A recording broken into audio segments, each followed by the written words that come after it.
right, excited to bring on Yanik Silver. Who's going to be talking about answering your cosmic alarm clock. So, Yanik's a cosmic catalyst, a mischief maker, maverick, super fun and creative person who's redefining how business is played and kind of the intersection of growth and impact and fun. And I'm going to let him kind of talk about this whole process with you, but he is the author of Evolved Enterprise, which I know Sebastian mentioned yesterday in the summit.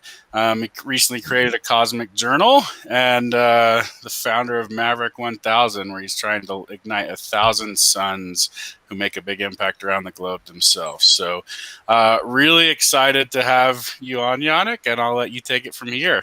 All right, cool. Thanks, Tim. I appreciate it. As I was thinking a little bit about this summit, and I was thinking about, I like words. I started as a copywriter, so words to me are really, really important, and I think your words really create your world, actually. And anytime that I'm talking to someone, you can get a pretty good glimpse of where they are, what's going on, just by the language that they use, and stop yourself a lot of the times too. Like, think about how you might answer a question, even something as simple as like, hey, how are you doing?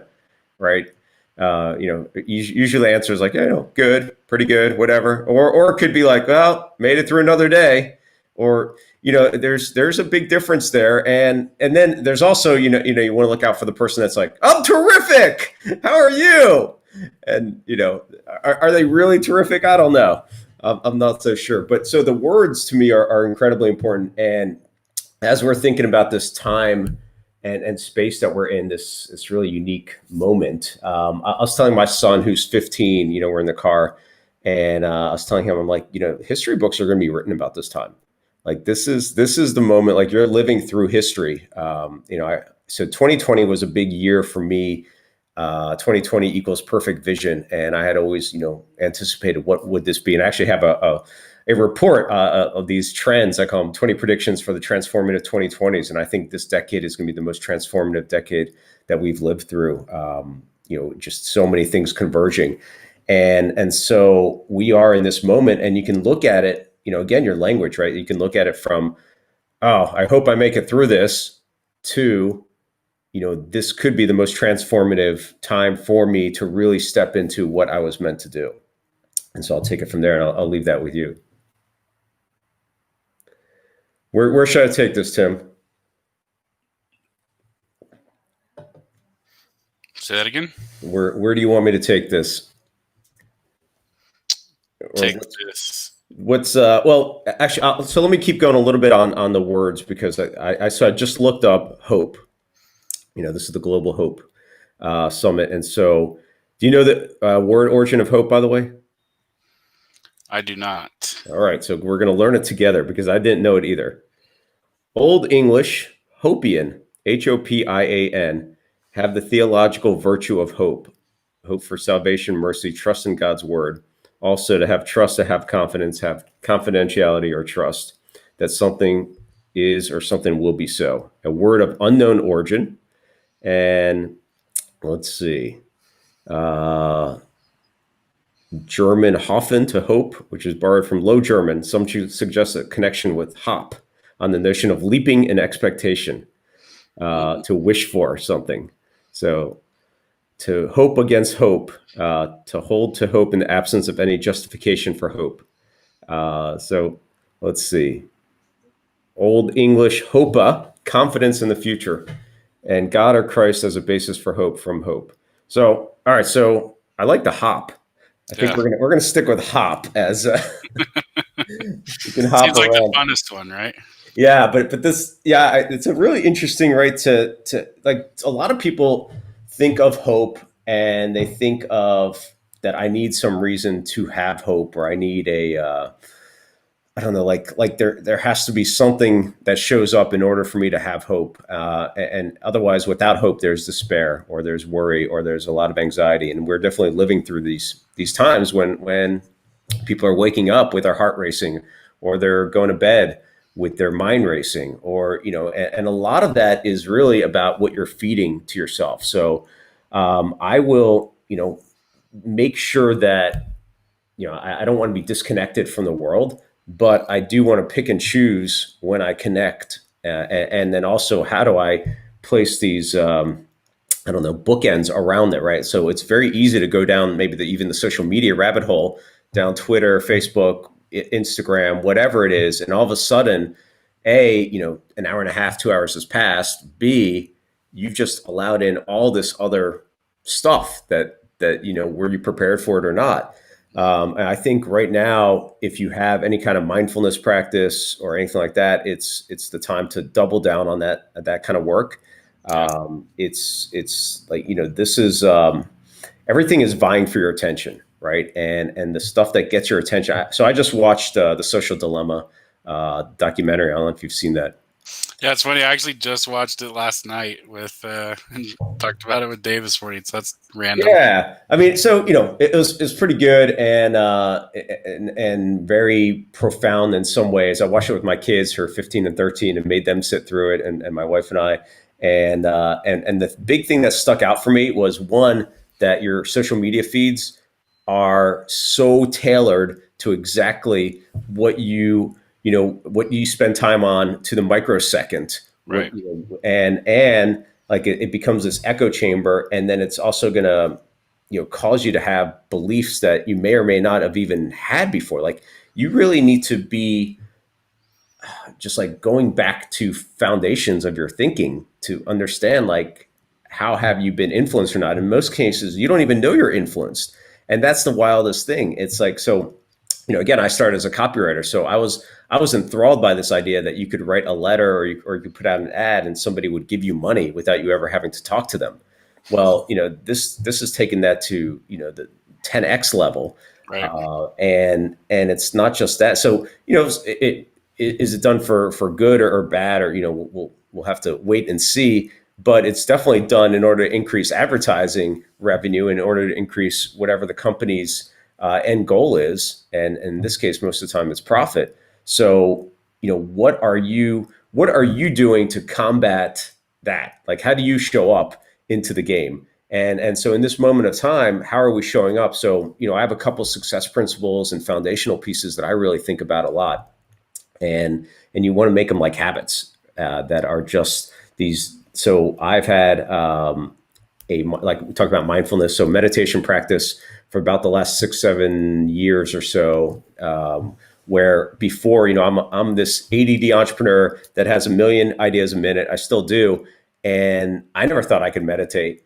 And it was, there's a couple different like pieces that really helped me with it. And the one time that I really got it was actually snorkeling, because you could listen to your breath more. And so it's really funny. Like I feel like source or spirit will kind of trick you into doing stuff that's really good for you. It's almost like it sometimes people have called it like beginner's luck, or if you show up to a blackjack table and you win a big hand or something, it's like it hooks you in that way, or it can hook you in another way. But so for me, it was meditating underwater, and then all of a sudden I was like enveloped by this school of silver fish, and I was like, whoa, that was pretty awesome. I want to do that again. And then like 2 days later, I was meditating underwater, listening to my breath. And then all of a sudden I see the sea turtle, like, 3 feet away from me. And I'm like, holy crap. And I pop my head up. I'm like, there's no one around me, and go back down and go swim with the sea turtle for like 15 minutes. And it was just like amazing. And so that was like a little hit. And then I read a book called Success Through Stillness by Russell Simmons. And I had the good fortune of interviewing Russell for one of our Maverick events. And I'm like, all right, this dude is like ADD to the max, and also incredibly successful. I'm like, okay, if he can do this, let me at least try it and give it an experiment. And that's the other thing. I love experiments, right? Like, so during this period of, things being so in flux, you can do a lot of different experiments. And so one of them could be a mindfulness experiment. And there's so many great apps out there now. There's so many, teachers out there. So it's not that difficult to find one, but what is more difficult is actually sticking with it. And so I said, okay, I'm going to give this a go. So I like to do these 33-day experiments, and then I would see, okay, I wanted to make it so I could win. That's the other thing is that you don't want to make it so big. This like a lot of people are like, okay, I'm going to start journaling, and I'm going to meditate, and I'm going to do, 50 gratitudes a day, and I'm going to send out thank you notes, and I'm going to, and all of a sudden they're like, oh shit, I didn't do it. And then they feel like a failure. So even if it's like, okay, I'm going to do 5 minutes a day or 10 minutes a day or whatever it is. And also, you think about like that morning time or evening time are really important times, because what you go to bed with or how you wake up are really critical during this time. And so for me, if I can get to the morning and have a meditation session, that is going to make a big difference. And it's been a huge game changer. Like I couldn't even imagine it, not doing it anymore. And so that's one thing. And then, all these other, it's funny. It took me, so about 11, 12 years ago, I had this moment, I call it the cosmic alarm clock moment, where I was, outside looking in, very successful, doing very well online, teaching people how to take their information content, sell it online. And I was helping a lot of people, just had a hot sports car, you kind of name it, right? Like, but I asked a really simple question, which was, am I happy? And would I be happy doing what I'm doing 10 years from now? And it was a difficult answer, but the truth of it, when I sat and got quieter, and I didn't have a meditation practice at that point, but when I got quieter, the answer was no. And so it forced me then to go back into my journal, and the journaling practice is something I've had for years and years, and I think it's one of our best practices, especially during this time. So, if I was going to give out a homework assignment for an experiment, journaling would definitely be one of those things. And so in my journal, I just wrote about, okay, what would my ideal business look like? What would it, what I be doing? And it was hanging out with other awesome entrepreneurs, taking part in amazing adventures, and also having a charity component to it. Like, so these three main pillars, and what they've become now is growth, impact, and fun. And so originally the company is called Maverick Business Adventures. And I remember we did a Baja Dune Buggy racing experience as the first one. So I really like this idea of how do you plant a flag first and then go try and figure it out, instead of like trying to figure everything out. And so this time that we have, this might be calling you forth to something that, so I think that our cosmic alarm clock, you can either answer it or hit snooze.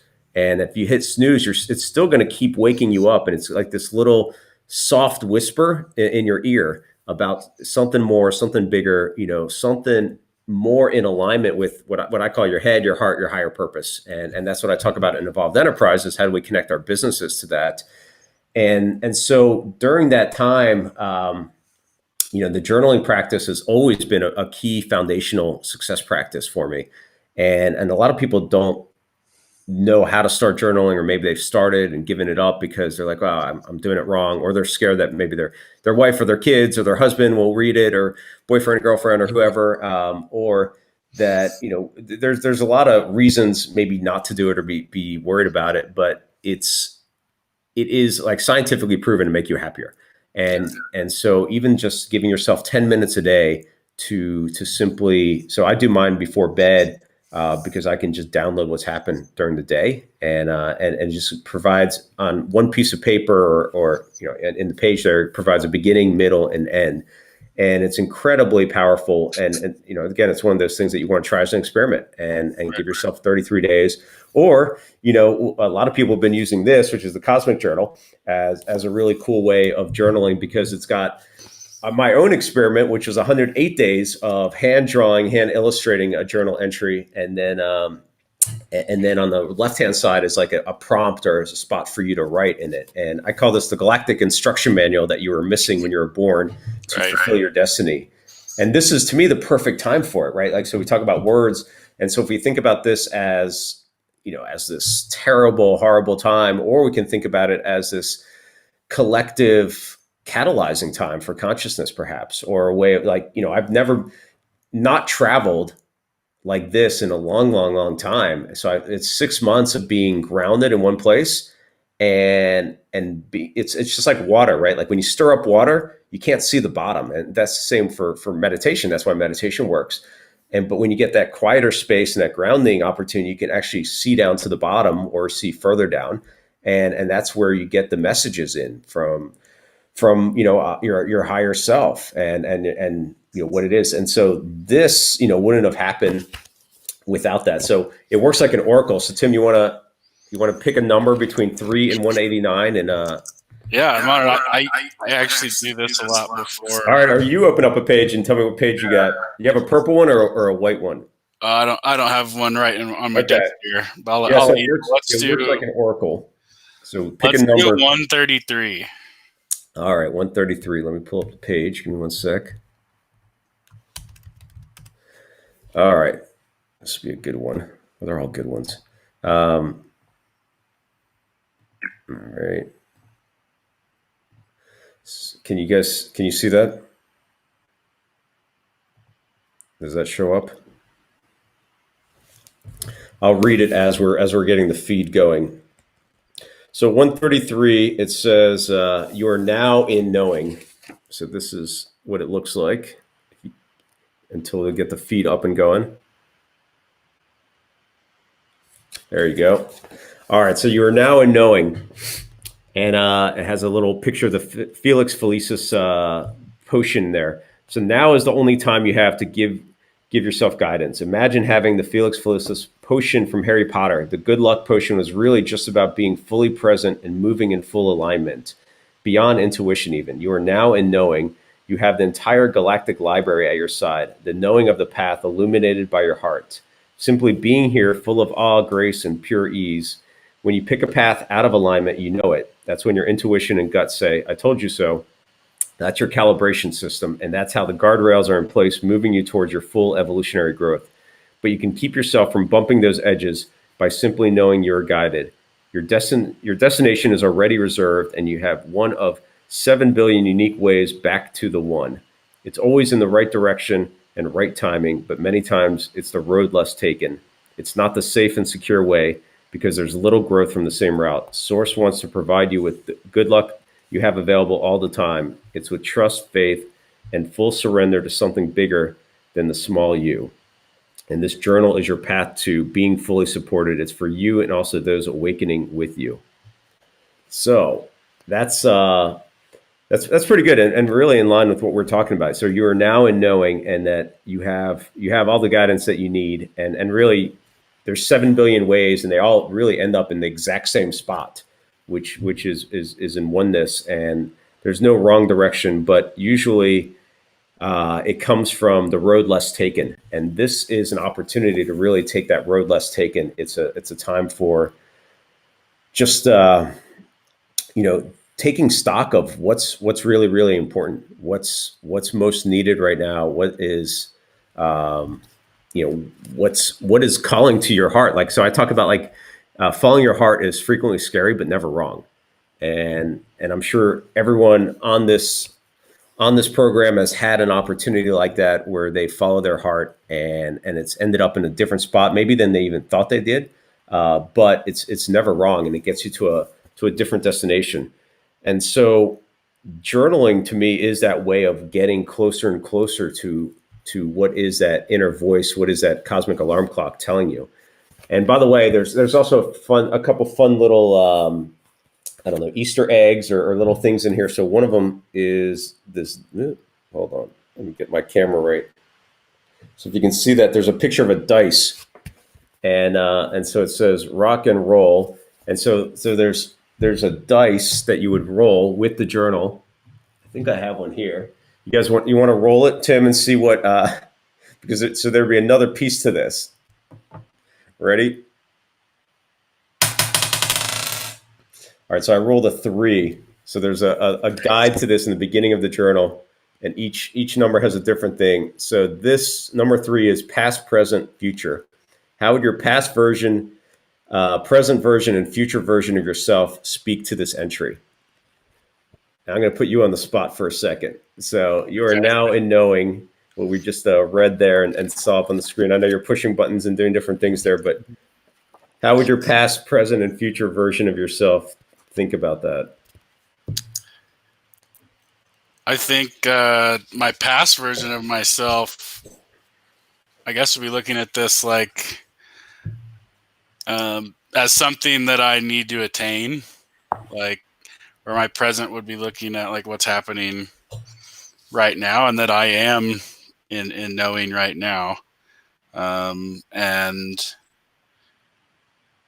I think in the past, on the past side of that, it would be that, like, even back then, everything was right as it was supposed to be, and Yeah.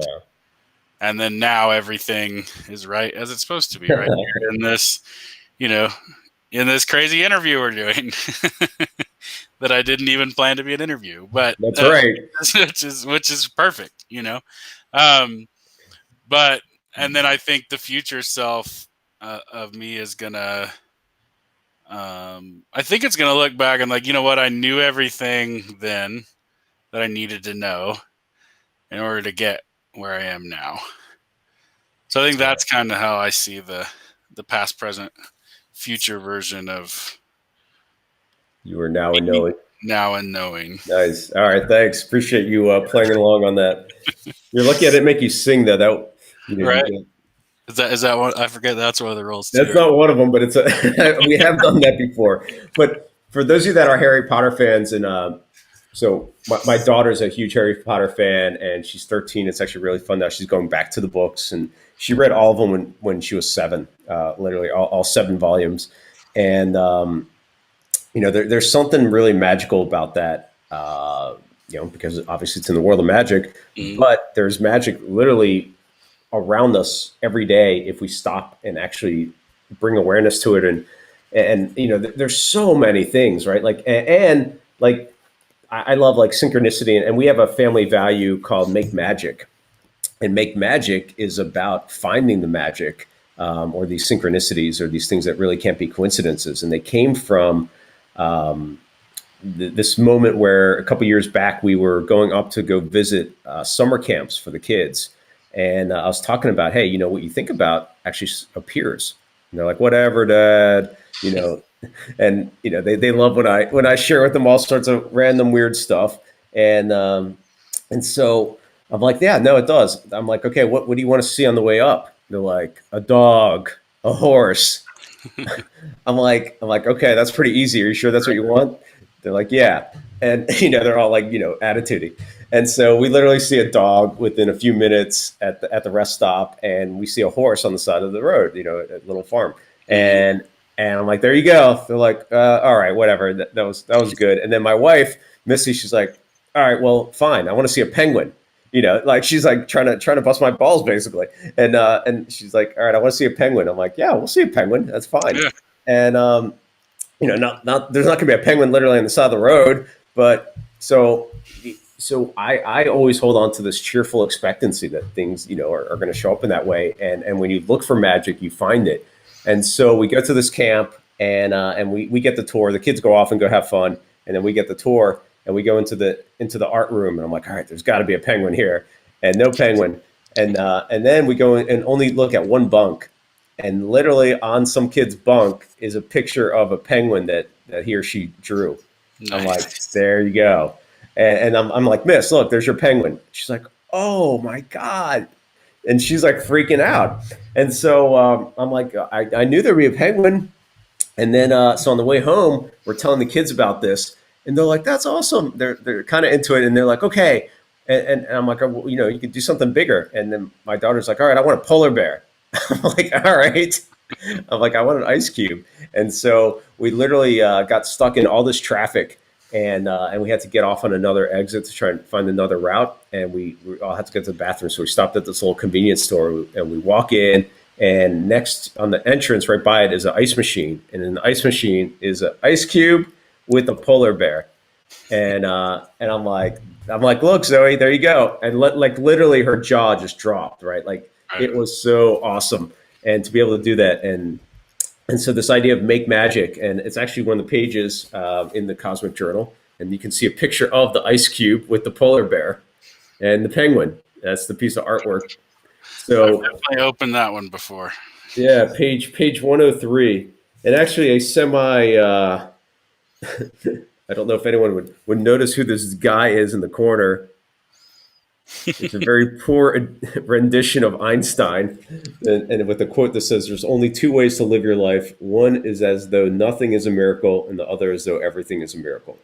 Mm. And I really like that too. It's just like, and there's so many ways. And other people who are more skeptical, or just they're like, okay, show me, and that's fine. But do you really only want to live your life in that one way? And so, someone could be like, well, that was your reticular activating system only looking for penguins.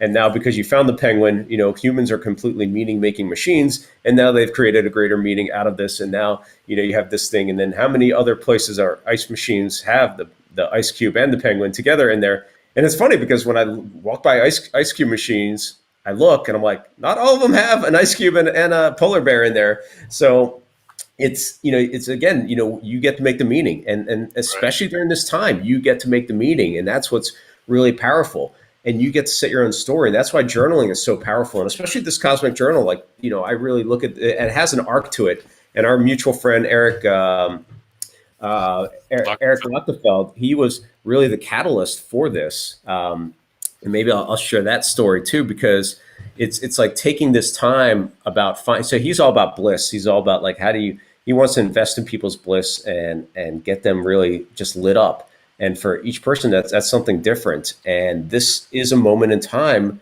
when you can investigate that moment in bliss of what is it like. Maybe you've like, I remember my friend, this must have been about 15 years ago or so. He had been working full-time for this agency, and part-time he had wanted to do some internet marketing stuff. And so we were friends. We had met at a conference, and he called me up. He's like, dude, I just got fired. I'm like, congratulations. Right. He's like, no, I don't think you heard me. I just got fired. I'm like, yeah, no, I heard you. Congratulations. That's freaking awesome. And he's like, what? I'm like, well, you can finally do what you've really wanted to do, and this gives you the space to go do it.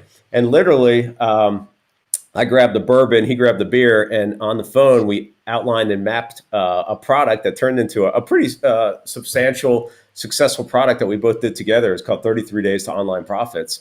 And it was something that we both couldn't have done by ourselves. And so that was a really fun way of, that really something that seems like it could be the worst of times or the worst thing that could happen to you ends up being something really, really powerful.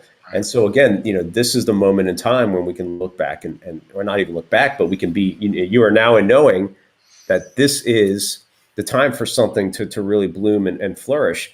And so back to Eric Lochtefeld. So he's all about bliss. And so we've been friends. He spoke at Camp Maverick.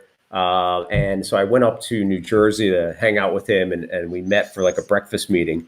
We were talking about all these different things that I had going on, and then I showed him this little. It doesn't quite look like this, but it was a black moleskin journal that I had been doing an experiment. So again, I love experiments, and I saw this thing online about 100-day art challenge, and I'm like, oh wow, that would be A, a lot of time, and B, what the hell would I do? And I'm like, I love journaling, and it'd be great to actually draw and illustrate a page every day.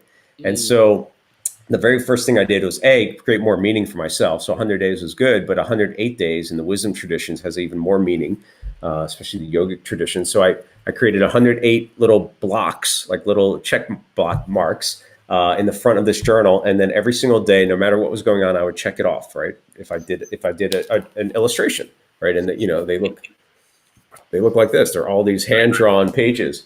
And so it was the best. It was a pure joy and bliss every single day, no matter what was going on.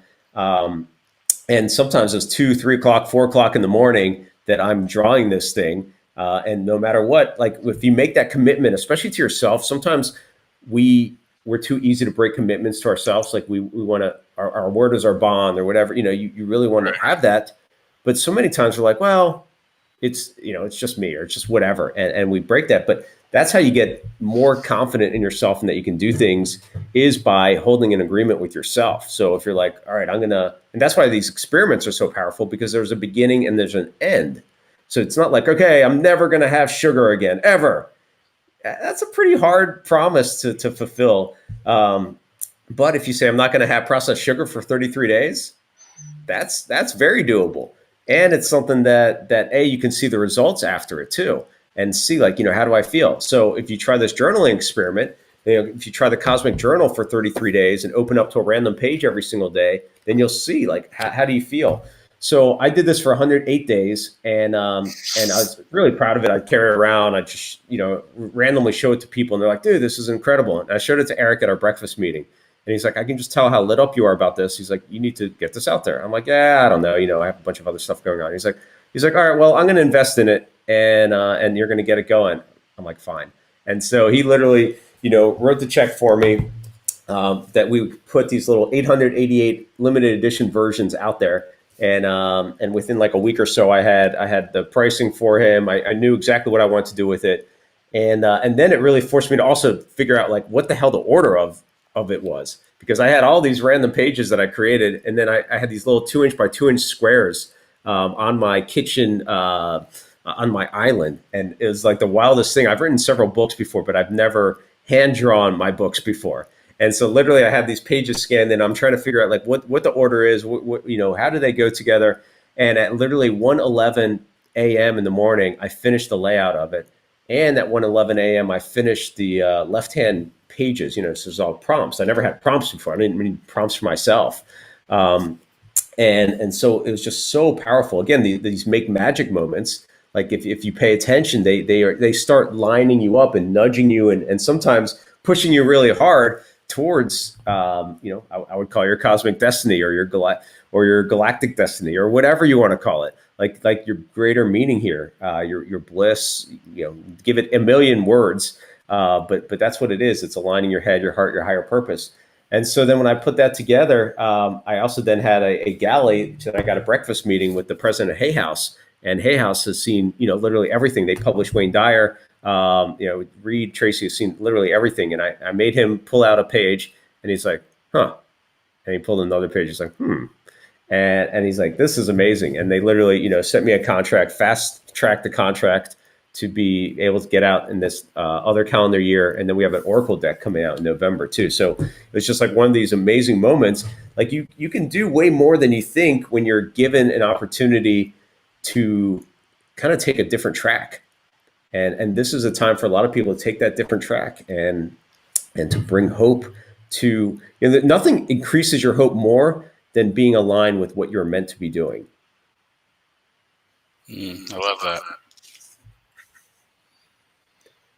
You got any questions or any other things you want to?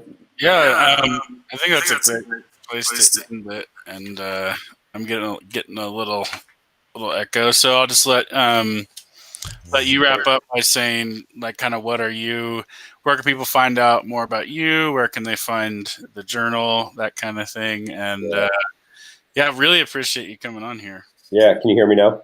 Yeah. All right. Yeah. So the journal is at cosmicjournal.com, and there's a couple of these limited edition cool versions available.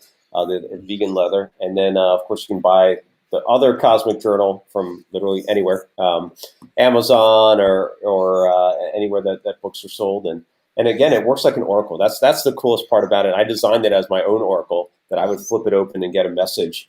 And so like that one that we flipped to, I'll actually give you a little secret about it. So you are now in knowing.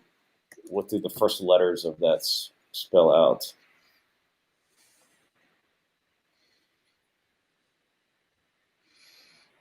Yanik. Yes. It's a little fun little. I have all these random things in there that partially I amuse myself with, and partially they're for sometimes other people to find. But there's a lot of synchronicities here. We had the social dilemma. We picked your name out of the Cosmic Journal. Yeah, and it's good timing too, because we had to reschedule our interview because yesterday was my birthday. That was why I couldn't do it. Happy birthday! Thank you. Yeah, awesome.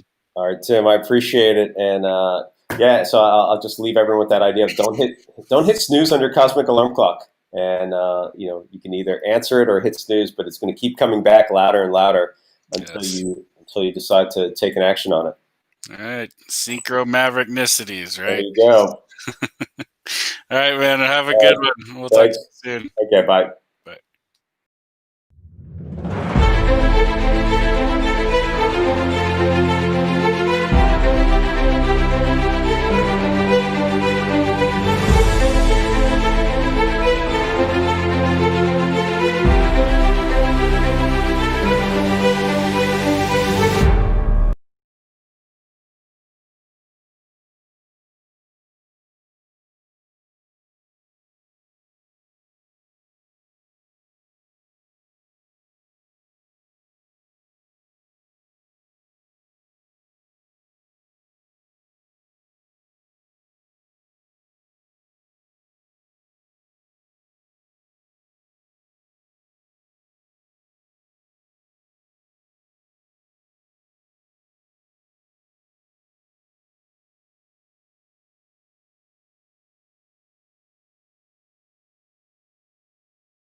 right, everyone. Excited to have Estevan Valdes here. And their preferred pronoun is they and them, correct? Yes. Awesome. So they are a Mexican American, queer, spiritual, compassionate person. They've been all around the stages across the world doing dance, music, theater, magic. And after 9 years of practice, 400 hours of yoga, anatomy, philosophy study, they became a DONA trained birth and postpartum doula, childbirth educator, and Reiki master, excuse me. And they want to share a brilliant moment of connection with you. And we're going to go deep into a little global hope meditation, which I'm really excited about here. So I'll let you go from here, and we really appreciate you coming on to the summit. Thank you so much, Tim. Welcome, everyone. I am Estevan Valdes, tuning in here from the land of my ancestors. I'm in Mexico City, in La Ciudad de Mexico. Buenas tardes. And I'd like to just welcome this in first. I have sage here burning. You know, it's a practice here, and I'm calling in my ancestors, specifically my grandparents who are not on this plane with us. My grandparents, Nicandro Benavides, my grandmother, Guadalupe Benavides de Rodriguez. May they continue to guide and protect me and to keep us here connected to our highest path. And for all of my ancestors here from La Ciudad de Mexico on both ends of what makes up me as a first generation Mexican American, to honor where I come from, both via my indigenous ancestors and also those that influence so much of the culture of my country, those that colonized the ancestors about 500 years ago. And so part of my hope for today and part of my journey in decolonizing myself and awakening the parts of myself that need healing, it requires doing that self-work. It requires taking a deep dive and a truthful look at how we got to this place. And so I offer this energy in deep respect, in deep love for expansion and healing. So find yourself a comfortable seat, and know that for this meditation, you can move yourself around. Energy manifests itself in different ways. So feel that you don't need to be rigid, or you're not doing it right if you're moving around and fidgeting. So do allow yourself to listen to your body and put yourself in a state of ease. For what I do know, when we align ourselves to offer something outside of ourselves, to connect to that great expanse, that plane that we all are connected on, it comes from a sense of ease. So find at least a tall seat. You can have a back to your chair. Some folks might enjoy reclining, lying down, and that's perfectly okay as well. Something that allows you to feel grounded and comfortable. And together, let's take a generous breath in through your nose. Fill yourself up. And open your mouth, empty your lungs. Let's do that again. Big, generous breath in, filling yourself up in 360 degrees. And exhale. One more just like that. Big breath in. Taking one more sip at the top. And let it all empty out. I invite you to place one hand on your heart and the other hand on your belly. And if it feels safe, close your eyes. If it doesn't feel safe, you can simply turn your gaze downward and just allow your eyelids to be soft. And just start to tune into the cadence of your breath, how you show up right now in this moment. Is the breath smooth and deep? Perhaps choppy or erratic?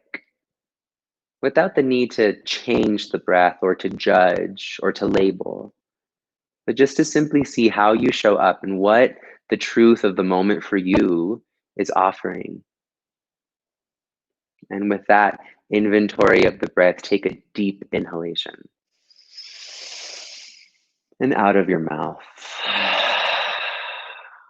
Before We can allow ourselves the space to expand metta. In my practice, it is the practice of loving kindness.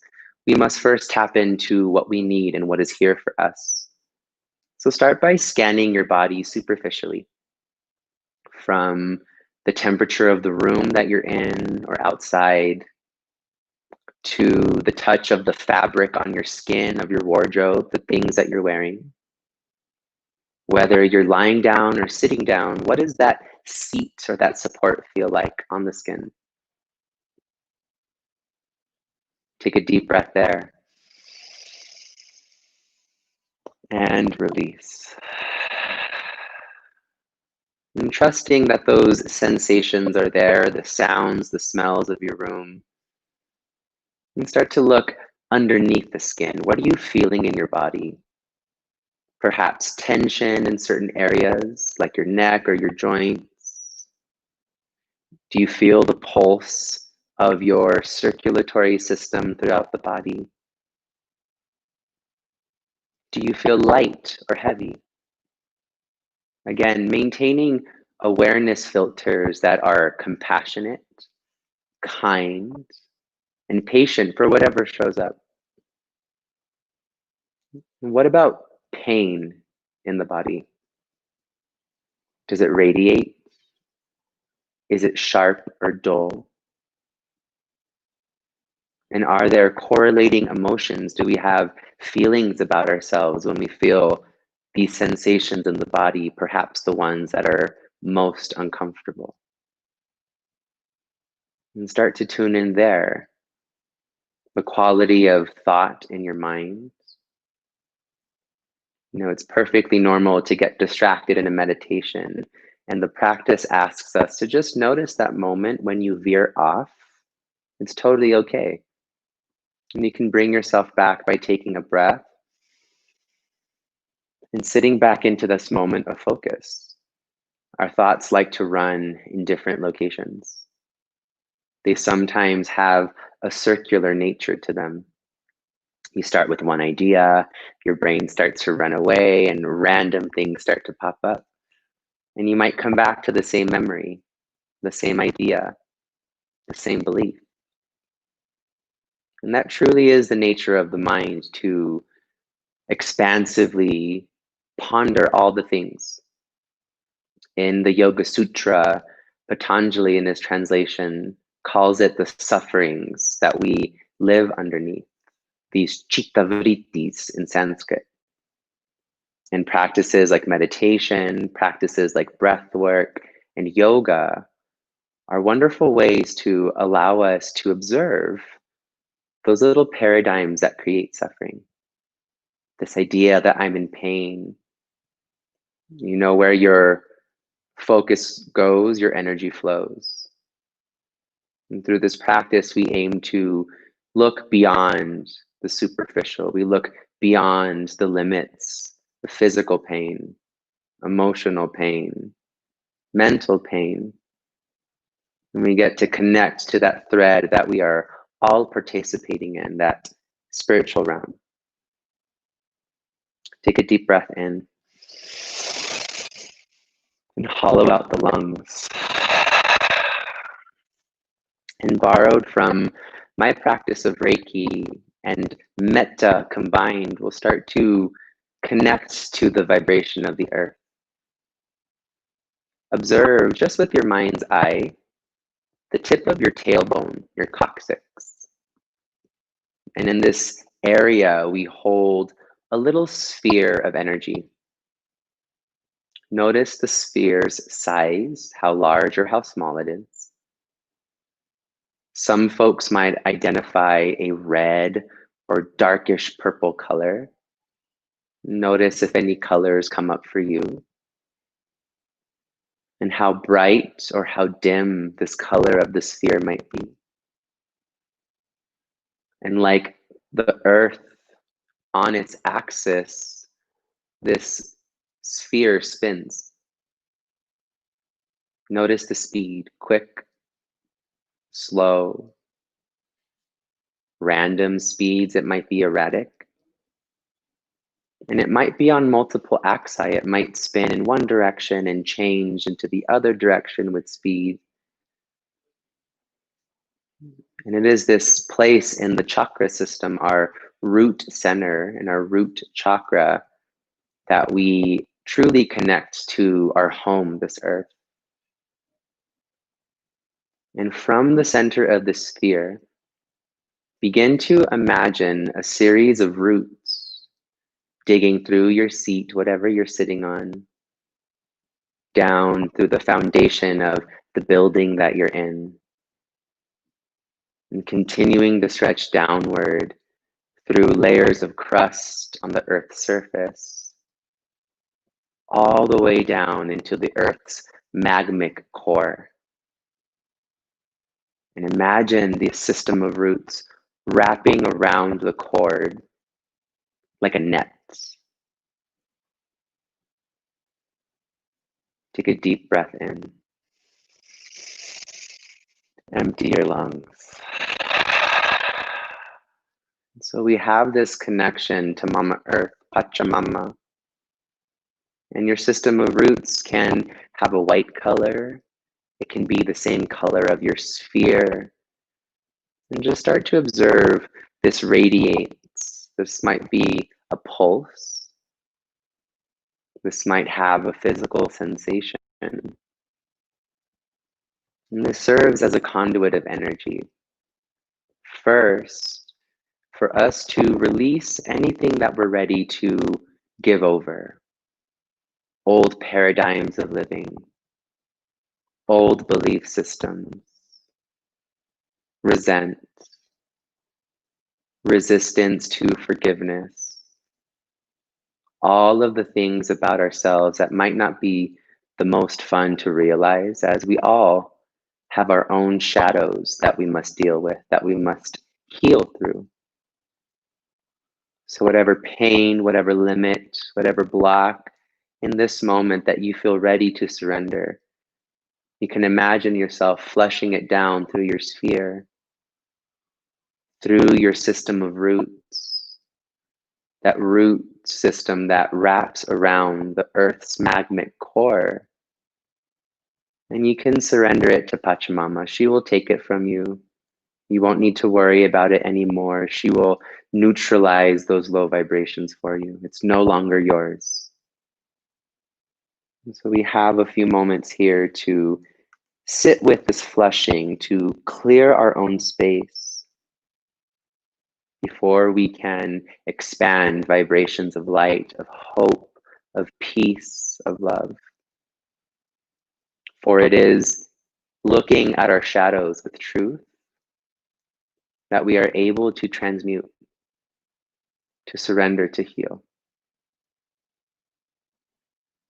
We must align ourselves to lighten the load of this heaviness, to release the dead weight, so that we can operate at a higher vibration, vibrations of love, of patience, peace, and ultimately humility.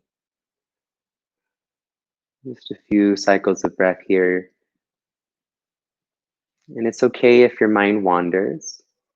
The moment that you become aware that you've disconnected from your roots, you take a breath and come right back.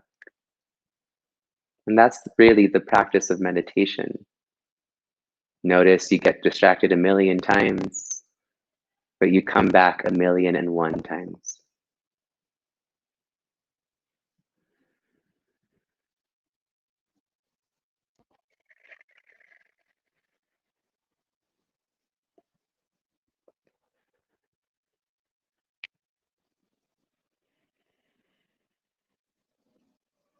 And allow your breath to move naturally. It's perfectly normal to feel a yawn or the breath to get choppy. Those are just signs that energy is moving, and that's what we want. We want these old paradigms, these belief systems in the brain to start to shift. And when we can open ourselves up outside of these mind sufferings, these chitta vrittis, we open up our hearts. For when we get triggered emotionally, it's because something is going against our belief system, our mind paradigms. And when our emotions get invested in fear, in anger, in sadness, and grief, we know that emotions scientifically are a physical experience. Our brains release a cocktail of hormones and chemicals that can elicit tension responses, stress responses, those fight, flight, or freeze responses. Our mind, our emotions are so divinely connected to the body. And so we observe those places. Maybe that pain in your shoulder might be connected to the grief that you're holding about a loved one or a situation in your life. You know, it takes a lot of work to be real with our things as they come up. And sometimes we have more work to do. So let your intuition guide you to those areas that you truly are ready to give away, to be finished with, to grow from, and send that down through your cord.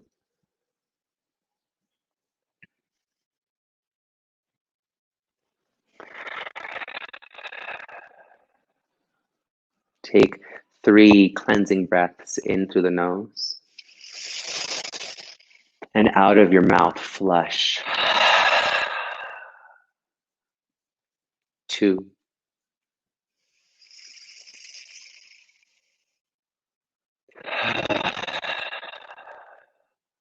1.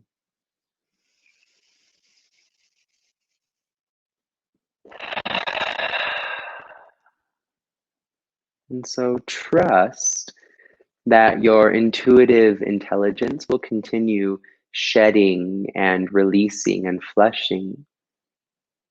But if you feel ready to allow ourselves to come into metta, the practice of loving kindness, I offer a mantra. It has 3 parts, and we'll take the first few rounds just to apply for ourselves. And you can continue with this energy cord flushing. Take a deep breath in, may I be kind. And release. Inhale, may I be patient.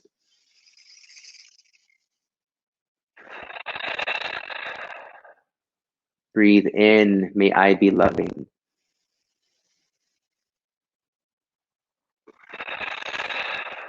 This is the practice of metta, breathing in to kindness.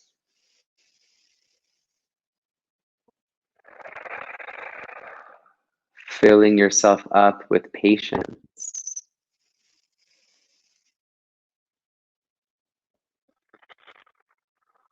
Radiating the vibration of love.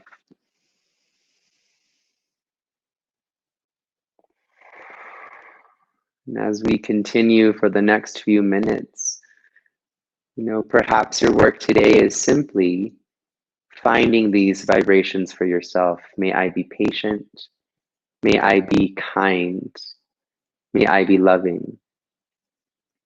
But perhaps there's a person or persons in your life that might need some of this vibration. You can connect with them, staying connected to this cord, and you can start to expand that earthly vibration in kindness and patience and love. Perhaps it's a situation that's going on in the world, an area on the planet. Wherever your intuition guides, radiating outward, patience, kindness, love. 3 intimate, high vibrations that align not just us, but those around us to build hope.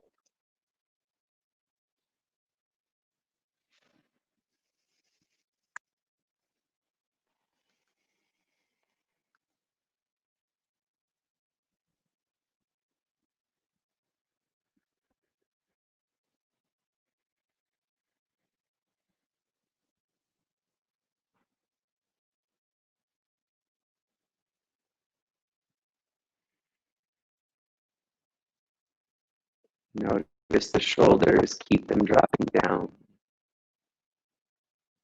The back of the neck continues to lengthen. The tongue releases from the roof of the mouth. And as you continue to tap into your patience, your kindness, your love, imagine your entire physical being and your system of cords, of roots on top of this earth as one giant set of lungs. You and Papa Pachamama, the earth, breathing in kindness together. And send it outward, radiate. You and the earth as one big lung, filling up with patience.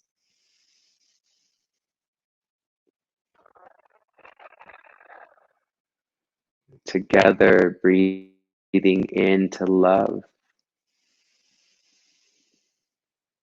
And release.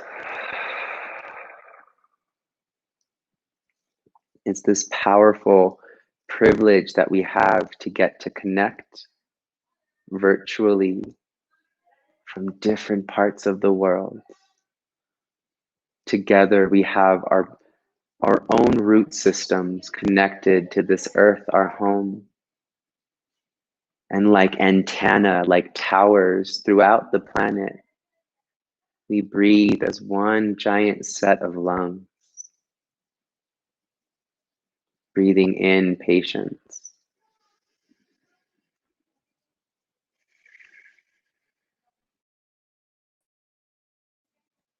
Filling ourselves and connecting to each other with kindness.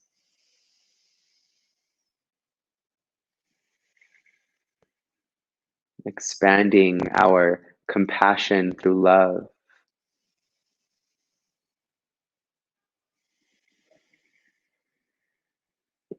Let's take a deep breath in.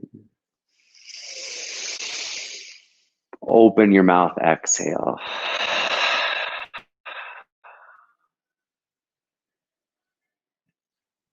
And so trusting that your roots are still connected.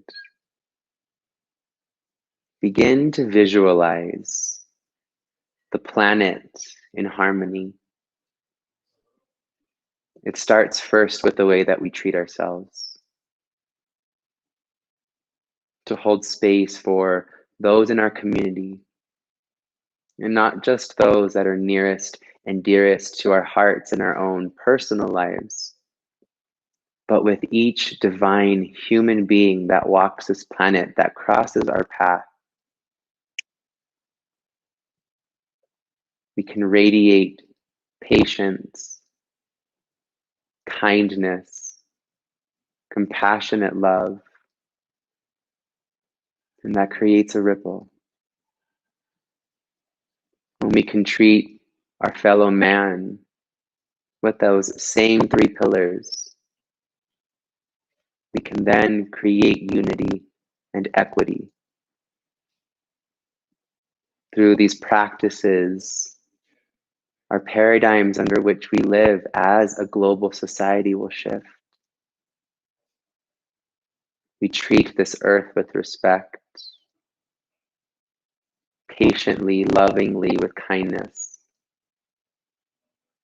And that creates a ripple. We treat all beings on this planet, whether flora or fauna, with that same sacred patience, kindness, and love. And that creates another ripple. For all energy, all beings, all things under this singular paradigm, our sacred home, this planet, we build harmony. We build peace. The root of expanding hope comes from our capacity to not just love ourselves, but to truly honor the sacredness of all life. Deepest breath in. Hollow out your lungs.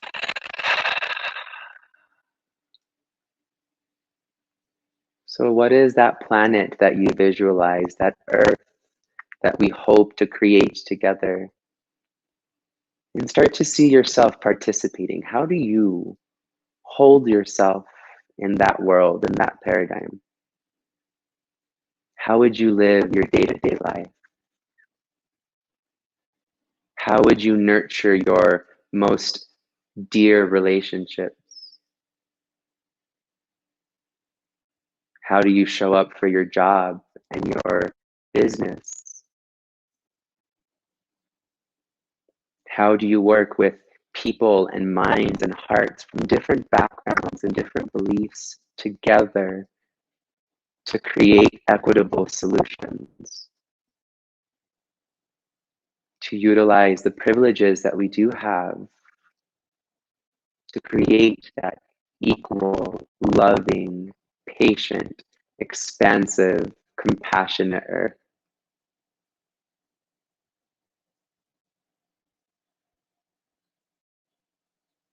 What would your expression of joy be, knowing that we all had this level ground, that we all participated in the unity of compassion? What would that give you the freedom to do?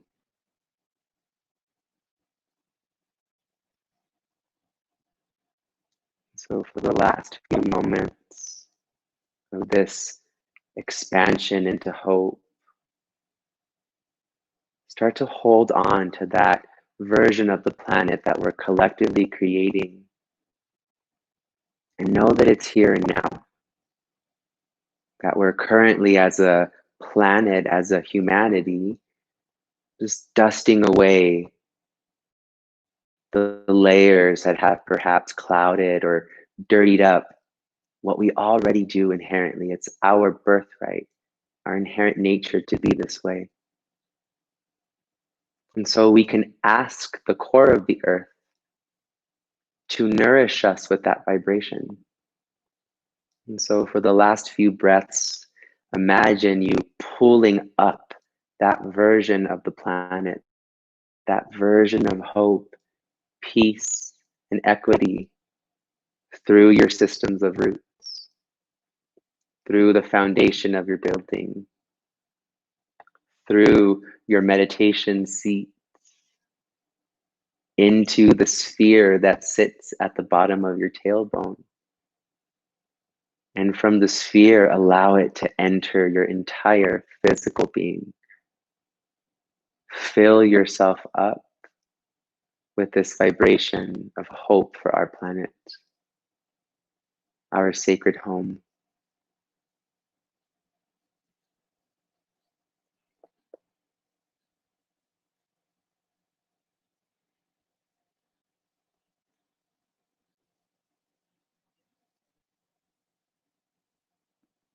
And trusting that we always have this connection to the earth and to each other.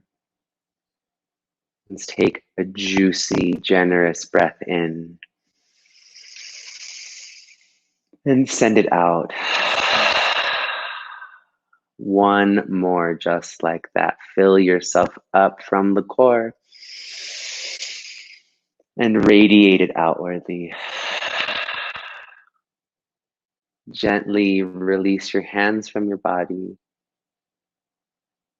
and slowly, at your own ready, blink the eyes open and see this world, this paradigm that we've created together. For my own bowing out, I take my thumbs in a prayer position at my third eye, the space between your eyebrows, and I bow to each and every one of you and your inner wisdom as all of my teachers, Thank you so much in sharing this time and this space to collectively elevate our vibrations of hope, of patience, of compassion, and love. Namaste.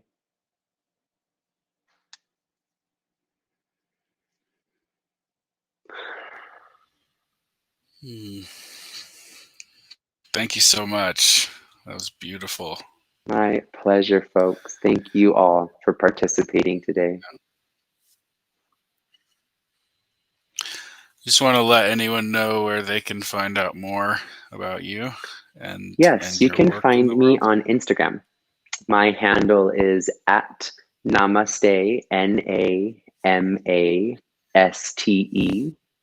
dot este, ESTE. Awesome. I appreciate you. And we'll close out this session there, and I'll see everybody in just a few minutes.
Awesome, guys. Excited to have Ray Hollister on here to talk with us. This talk's titled Shades of Faith, Shadows of Fear. And Ray's really all about resilience, potential, joy. He's wrote a number of books to help create really great connections with students of all ages and help them study, help them more effectively perform. And he has a love of learning and ability to teach strategies really easily. But he has been recently working on helping people build resilience, embrace their potential, and find joy. And we're going to hear a little bit about his death of Harold today, as he calls it. And so, yeah, looking forward to hearing your talk, Ray, and I'll let you take it from here. Thank you, Tim. I really appreciate the invitation. Well, Faith and Shadows of Fear is basically a lifetime culmination of work that I've been doing with students of all ages, from all the way down in middle school, all the way up through graduate school. So what the death of Harold was an inspirational speech, and it was the catalyst to get students to understand you can accomplish anything. The challenge when I started all of this was I'm trying to keep 13, 14, 15, 16, 17-year-olds in seats for 4 hours to teach them about study skills. And you can imagine that is not an easy feat. We should all be thanking teachers because, there are a lot of parents right now that are getting a good taste of medicine of what teachers have been going through for decades and decades. But the reality was I needed to find a way to keep them engaged and in a learning scenario. And what developed over the years is this process that I'm now calling Shades of Faith and Shadows of Fear. So as a brief introduction, the concept behind this is pretty simple. Shadows and shade are technically the same thing, but it doesn't matter where you go, anywhere in the world, shadow is looked at as dark, scary, and problematic, whereas shade is seen as relaxing, and rejuvenating, and helpful. It doesn't matter where you go. It's a universal concept that is embraced everywhere. It's sort of like the story of the flood, the Great Flood. Almost all different faiths have some story of the Great Flood, and this is a similar aspect. So the concept behind a shadow from an actual physics standpoint, from a science standpoint, is pretty simple. You have a light source of some kind. You have an object of some kind. The light source hits the object, creates a shadow. Now, that's how it works. And shade is the same thing. Light source hits an object, and it creates shade. Now, with the death of Harold, it's a true story. And I am Harold. My first name is Harold. And the concept behind Death of Harold is done in third person in Paul Harvey's rest format. So the audience doesn't know that I'm Harold, and the audience doesn't know that I'm talking about myself, and I'm doing it all in third person. And it's about the story of my broken neck and how I recovered from that injury.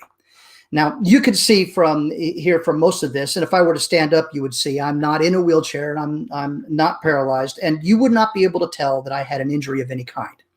And this is also true when I'm on stage and when I was speaking to the teens. Well, one of the things that is important to note, and it's especially strong with teenagers, but it's true of all humans, is that they believe that their problems are the biggest, the baddest, the worst in all the world. In fact, one of the most common things that parents hear from their students or from their children is, "You don't understand." When they come up with a problem or when they are experiencing a problem, they internalize it as the worst it's ever been. This continues on into our adulthood. We tend to believe that our problems are bigger than somebody else's. And if somebody doesn't agree with our interpretation of the problem, we want to believe that they don't understand. But the reality is much different. And so what I needed to do was create a story that would somehow get these students out of their own head so that their problem wasn't the worst in the world. I believe that Harold's problem was worse. But that's time, because the reality is that when you start, it doesn't matter what problem I bring up, they believe that theirs is worse. And you just can't tell somebody that, wait, your problem's bad, but it's not as bad as this, because that's an instant no. They're not going to buy it. So what I did was created a story and a system and a methodology for telling it, so that by the time I got to the punch in the gut, or the punchline, if you will, by the time I got there, everybody in the audience now believes, okay, I've got problems, but this guy, Harold, his problem is worse. And to get there, I had to develop that story. And that's what Shades of Faith and Shadows of Fear is. Let's go back to that process: a light source, an object, and then you have the shadow. Now, that's in science, that's physics, and that's in the real world. You can see that all the time. But that is happening emotionally with us always. So when we come up with a challenge or an issue of any kind, you have the issue and the challenge exactly what it is. But then you have an emotional light that is shining on that problem and on that issue. And whatever emotion hits that problem, it's going to cast a shadow. And here's the challenge that we face, especially teens, but we all face it. When we take that emotional content and look at our problems or look at our challenges, we don't see the challenge. We see the shadow. The shadow is always bigger and darker and scarier. And that's what we describe to people. That's what we. And when somebody doesn't understand or doesn't give us the comfort that we're seeking because we're describing the shadow, then we get upset and we believe that they don't understand. But the reality is maybe they actually see the problem for what it is. They're not seeing the shadow. Now, the same is true if you take an emotion that is not from a very negative standpoint. If you take a problem or a situation and you come at it with a different emotion that's maybe higher on the positive side. Let's say you come at a problem with patience. Instead of casting a dark and deep shadow that's scary and unknown, you could, in fact, cast shade that's a bit more relaxing. It's a bit more understanding. Think of this as finding people who have been through what you're going through, and you can take rescue, you can shade because they've been through it. They understand it. But they're not coming at the problem with the same emotional content, the same emotional weight that you are. So when you see the shadow, they may see the shade, or they may actually see the problem, and then they can give you the shade by coming at the problem with a completely different set of emotional light sources.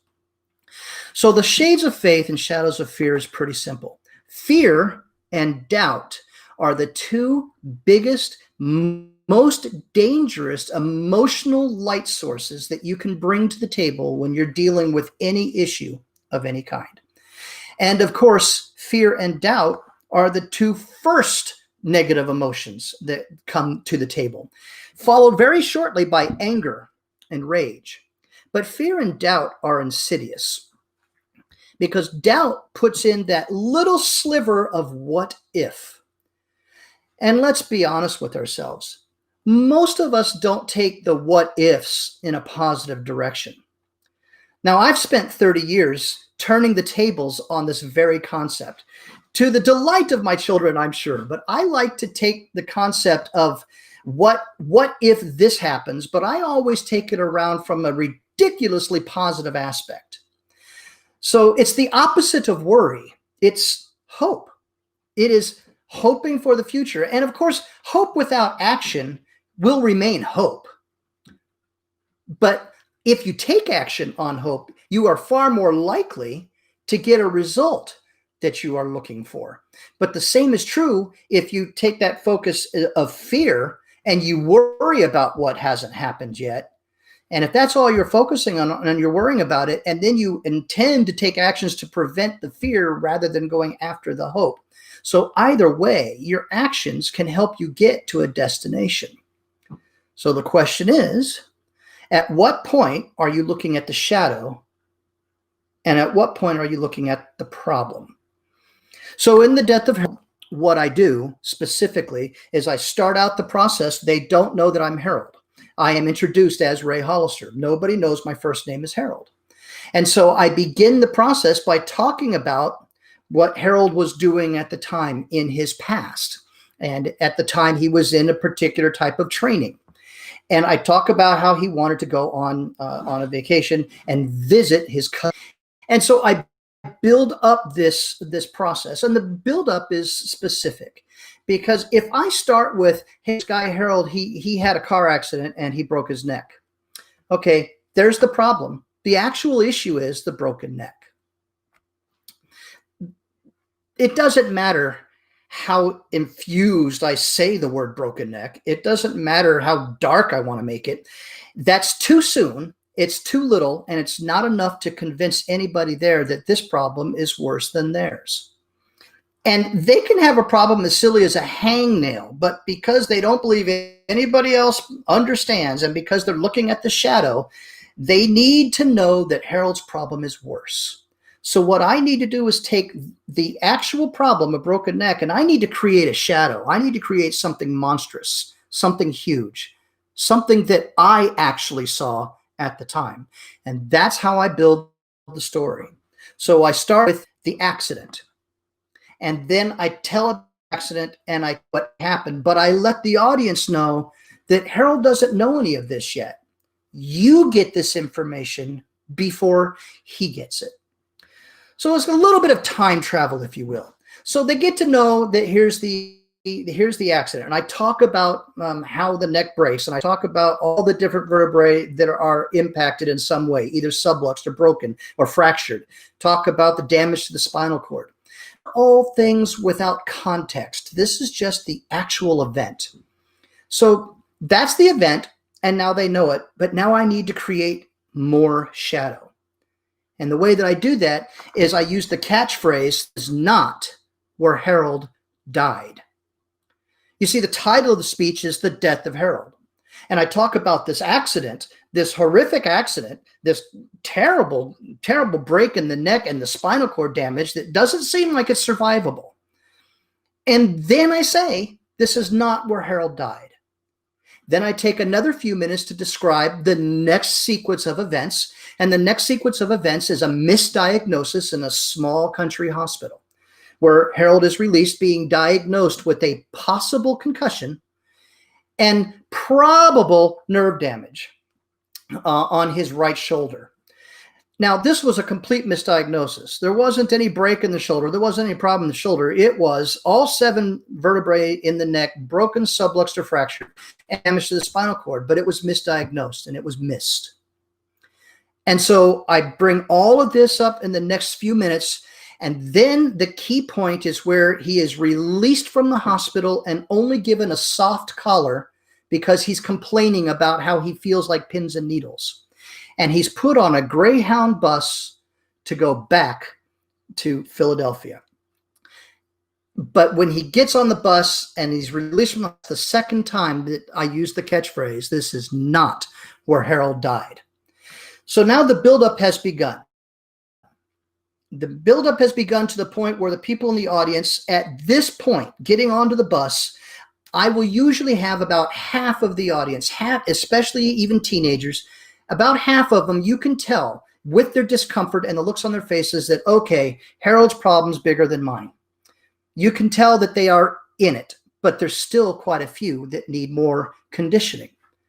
So then I take another series of events from the bus ride to the last stage where I get not interviewed, but I get by a doctor from the military, because he was in the military at the time. And the military doctor has a particular point where he asks Harold to do a flex and extension exercise. And Harold thinks that means touching his toes, but the doctor tells him, no, I'm going to take your head and I'm going to bend it forwards and backwards and from side to side. And if you feel any pain, you let me know. Now, when I say this and I give that demonstration, the entire audience knows what's wrong with Harold's neck. Build up here is that nobody else knows because he's misdiagnosed. And there are no x-rays that are sent along, so the doctor doesn't know. And the doctor is only going off of what Harold describes as the issues he's having, the pain that he's having. And when the doctor does that, Harold collapsed and went into a coma. This is the moment that 95 to 99% of the audience is in. Their problems are nothing compared to Harold's. This is the point where I can now begin shape from shadow, because I spent all this time taking the problem of just a broken neck and creating this monstrous, monstrous issue. But now's the time where I can take this shadow and just absolutely make it enormous and absolute by adding new layers of light source.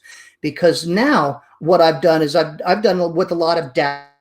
I've come in with a lot of doubt for them to believe that their problem is not as bad as Harold's. But now I've got to get them to believe that this is insurmountable, that there's nothing that can be done, because they're still waiting for Harold to die, because this is not died. But now I'm going to add other light sources. In this case, emotion sources. I'm going to add anger. I'm going to add rage. I'm going to add depression, and I'm going to add suicidal thoughts.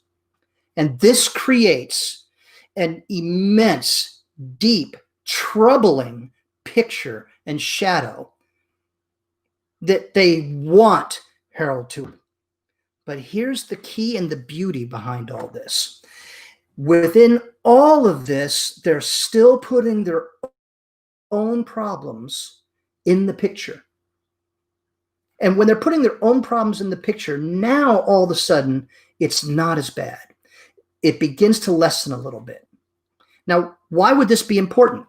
Well, this is important because you can do this with any issue that you face. If we can learn to find what the actual issue is and not focus on the shadow, but focus on the actual issue and change whatever emotional driver we are using to come at the issue, we can very likely change from shadow to shade, and we can likely get a much clearer picture of what we're actually dealing with. Now, within the death of Harold, at this point, this is where I change and shift from making all the shadow to the recovery, to the resilience process. Now I need to take this incredibly dark shadow that appears insurmountable, and now I need to change completely the focus and make it into a giant pool of shade, something that is restful, recuperative, something that you can not only recover from and have great resilience with, but expand and thrive. And I do that by discussing and come up with the different elements of what happened and how the recovery began. But there's a twist. It is at the very end of this portion of this program. After now, I've built it back up, and now there's this sense of hope. Harold still hasn't died. There's this sense of hope. He's recovered. He's walking out. But there's a moment, and I'll describe the moment here so you can understand the totality of the concept. At the time I was being released from the hospital, I had just spent about 6 months learning how to walk again. I mean, genuinely walk without any cane or without any help or support, no wheelchair of any kind. Genuinely had regained 80% of my strength on the right side of my body. Now I was 100% on the left, 80% on the right, and I was good to go. But they told me that in order to be released, I had to get in a wheelchair to be wheeled out by the nurses. And I went into a rage, just an absolute rage, deep within myself. In the story, when I'm telling of Harold, I talk about this again in third person, but as the nurses are wheeling Harold out, he was reading a book of quotations. And he read this one quote by Winston Churchill: "Truth is incontrovertible. Malice may attack it, ignorance may deride it, but in the end, there it is." That's when Harold died. And this moment is a shocking moment because nobody expects it to come, and it doesn't make any sense. And then I cut to a screen, music plays along with the bit of video, and that's when the reveal comes that when Harold got up and walked out of the hospital, he changed his name. And he's been using his middle name ever since. And then eventually the picture comes up with me because, you know, some people still won't realize who it is. By this point, about half the audience has started to catch on. They've started to realize. And part of that is because we've gone from the shadow into the shade, and we have taken the same problem existed. There was no difference in the issue. The only difference in the emotional light source that was shined onto that issue. Now, they don't know this. I don't go into any of this detail in The Death of Harold. This is all just a story. But this is the roots and this is the backbone of how I create it and how I draft it. Shades of Faith and Shadows of Fear is the practical application of the inspirational story, The Death of Harold. This is how you can apply this very same concept into your everyday living, everyday issues that come up. And I don't know what those issues are. We all have different issues. It could be anything from political to religious to personal. It can be a divorce. It can be a misbehaving child. Anything is there. But let me ask you this question. How many of you have been faced with something, and I'll use one from my own experience. How many of you have been faced with an issue like I had, where I was having a child that misbehaving and I just couldn't believe it, and I complained to my friends, and I got from some of my friends, oh, don't worry, it'll be okay, or it's not that bad. And it flustered me, and it upset because they just didn't understand. Well, the reality is they did understand, because the problem was the misbehaving child, but that's not the emotional source that I was putting behind it. The emotional source I was putting behind it was frustration and anger and a deep sense of angry confusion. And that was casting the shadow of not just a misbehaving child, of an incident, but of a child who was out of control, never listened, always out for themselves. I mean, look, they're teens. This is part of their life, but I took this problem and I made it that problem. And the people that I complained to, my good friends who also had teens, they saw the problem for what it was, that one incident of misbehavior, and didn't buy into my shadow. And so I discounted because I did not hear what I wanted to hear, which leads me to the word choice. And this is something I hope to impress upon you because I think it's really important. With all of the unrest that's going on right now, one of the things that I believe is really important to catch on to is there's a particular word that is being used consistently throughout media that I think is damaging to our process of healing. And that word is narrative. Everyone is talking about how they're trying to change the narrative. The problem I have with using the word narrative is, by definition, that's a story. And that is your story. Rather than focusing on an issue for what the issue is, there are narratives that are being created and drafted and forced upon people, and then we're given a choice. Accept this narrative or you're the bad guy. Doesn't matter what this narrative is, because they're all pushing it. And I would like to look at what the issues might be. And then for myself, I look at what emotion am I bringing to this issue?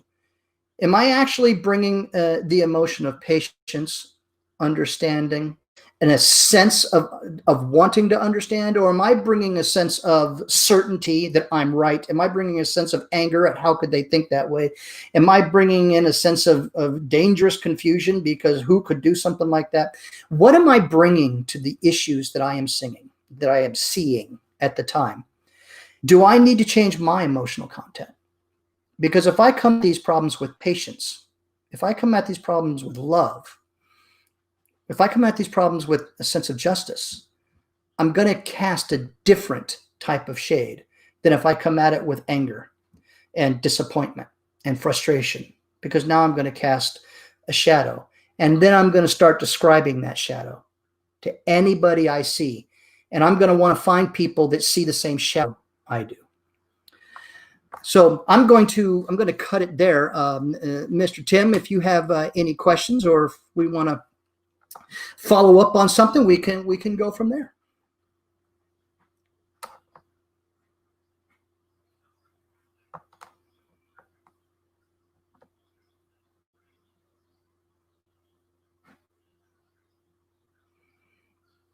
I can't hear you, Tim. Now can you? I can hear you now. Yep. Cool. Thank you. All right. So we got. What I was saying was that we. I love the quote that you had about the incontrovertible truth, and I think like it's important for us to not only recognize what that truth is, but also the angle, the shadow, the shade, the narrative that we're coming from, right? Like, I know you don't like that word, as you said, but how do we define and discover the truth and realize when we are creating our own shadow or shade? And this is the part that we need to begin to look at first. When we go to other people with our issues and our problems, we should not dismiss them out of hand if they say, have you thought of X? Because many times when we describe the shadow in such a way that is a bit outrageous, and sometimes people catch on right away. Now, that may be very real to us, but they're seeing things for as it is. And the reason I pick on the word narrative is because we feel a strong pull to want people to see it our way. To see it our way, whatever the issue may be. So we want to create a story. The object here should be not to create a story, but just here's the issue. And the issue, and to use the broken neck as an issue, broken neck, it sounds bad, but I can make it a lot worse. I can really pour it on. But that's to be looked at. That needs to be addressed. Mm. But how I come at it, if I come at it from an attitude of certainty, of hope, of joy of being alive, I'm going to have a much different casting than if I come at it from anger and, in my case, suicidal thoughts and just devastation and depression. So it does something totally different. And the same thing is happening in our current global climate. I mean, here we have this, let's call it what it is. We have this concept of crisis. Well, and I put crisis in quotations because what's reality is this thing called COVID. Well, I know that there's a lot of people that want, and I'll use that word narrative, that create narrative. There's this crisis. I can point to a number of people, some of whom are speaking at this very summit, that can find the opportunity in this quote unquote crisis. For some people, it doesn't represent crisis, it represents opportunity. But that opportunity can take many different forms. For example, it can take the form of the opportunity to reimagine yourself. It can give you the opportunity to understand better how you can connect with the people around you. And again, that's also true of the political climate, no matter what country is in. We need to find what the issue is and stop looking at the shadow and casting the shadow. And this first step is to take a look at ourselves. What are we bringing to the table? Are we really bringing an effort to understand, or are we bringing an effort to change somebody else? And that will make a huge difference on what you see. Awesome. I really appreciate that. Just real quick, where can people find out more about you and the work that you're doing in the world? TrueStudySkills.com. And the email is real simple. It's ray@TrueStudySkills.com. Again, I've been doing work with students of all types and ages for years and years and years. My new foray is into Shades of Faith and Shadows of Fear. This is still the best way to contact me, is through TrueStudySkills.com. Awesome. Well, thank you so much. Really appreciate you coming on and sharing this shift in perspective with us. And I think that's, definitely what your talk embodied here. And I hope people can really see, and recognize the differences and hearing your story and how you apply that to show the difference. And so really appreciate you coming on. And we'll talk soon. Appreciate it. Thank you very much. Thank you for the invite.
Okay.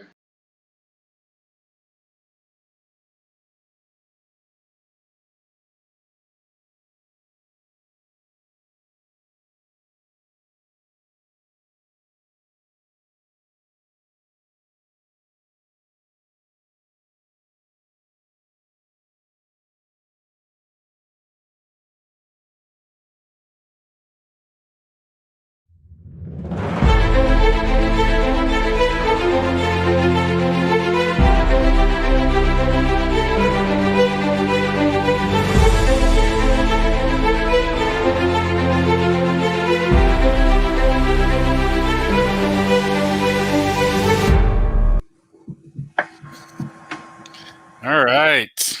Really excited to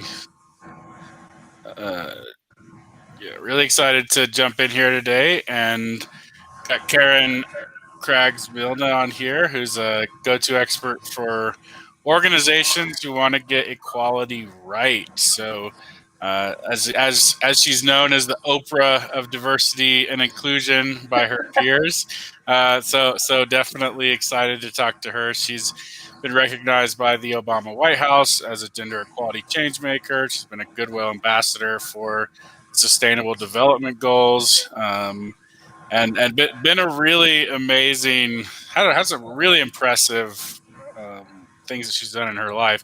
She's now a founder and CEO of Conscious Equality Incorporated, and she works with nonprofits, NGOs, corporations, governments to deliver on their equality needs. So excited to talk to her, A, about how to not be a racist, and B, how we can use that in our various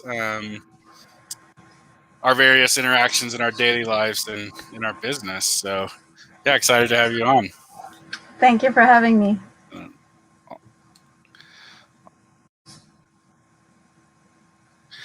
Cool. So, yeah, first of all, just kind of talk about yourself a little bit and help us get to know you, and then I'd love to hear how you are, how we can all, not be a racist in our personal lives. That's a big one, right? I'm sure a lot of people kind of looked at that and thought, she's got the answer. Well, we can always try.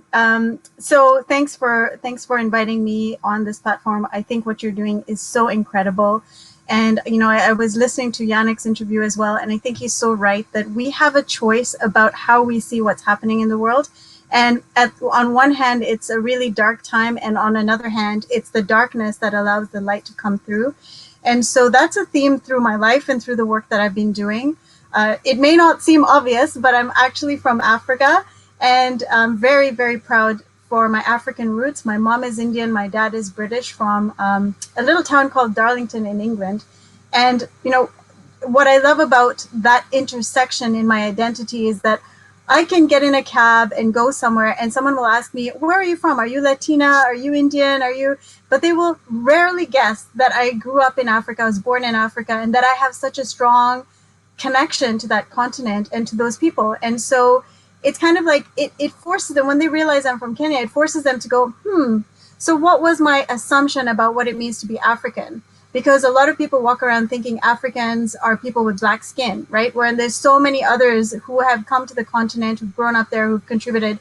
And I've raised over $100 million for programming in Africa. And so, I'm very proud of my relationship with that continent and the work that has to be done and that has been done there. And so it's just a tiny example of how I relate to the work around race. I think, a big piece in this work is understanding that there is no black and white. It's actually very gray, and that we all have very deep connections to the experience of racism, either in terms of like having experienced it or connecting to people who we know and love who have gone through that. And so, with that in mind, if you don't mind, I just want to share the story of my brother, because he's the reason why I do this work. And so, as I was saying, my mom is Indian, my dad is white. He came with the colonial government to Africa in his, early 20s. And he also has a son who is black. And so I grew up in this very multicultural home where on the one hand, I saw a very strict vegetarian mother marrying a white man who has the best steakhouse in town. And it's like the worst thing you could do would be to eat a steak because she completely believes that, you know, cows are holy. And yet they got married and they created a home, and, you know, it took separate kitchens and separate pots and pans and whatever, but they figured it out and they learned how to live together, even though one was an atheist, one was a Christian, one was a, you know, a practicing Indian.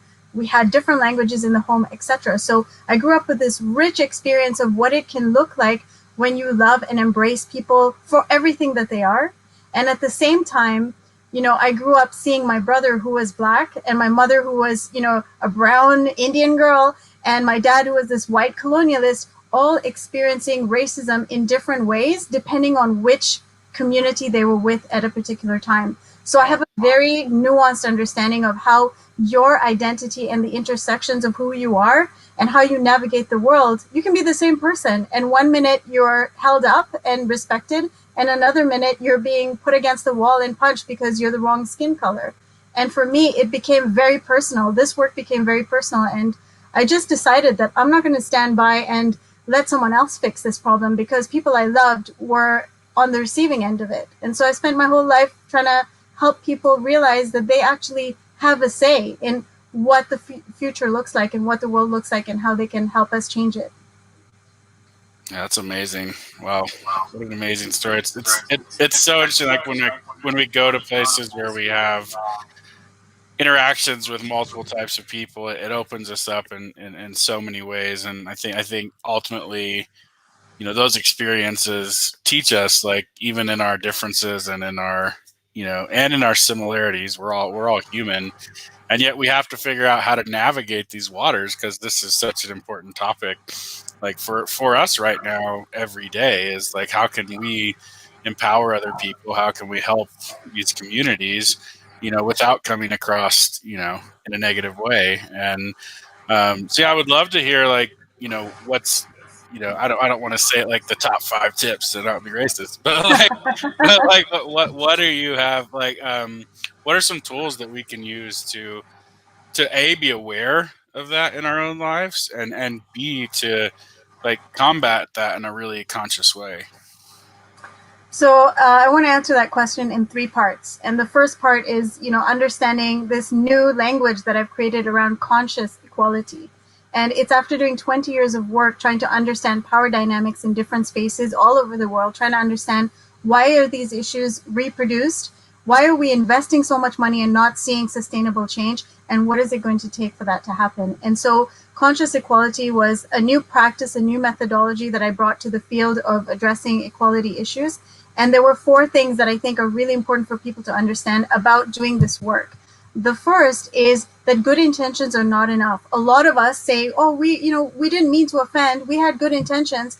But you know what? That joke was racist. Like, so you have to understand that, you know, it doesn't matter what your intentions are. What matters is what you put into the world, whether it's that, you know, dinner time interaction or whether it's the policy that your government rolled out. What you put into the world has real impacts on people, and you're responsible for that impact, not your intention.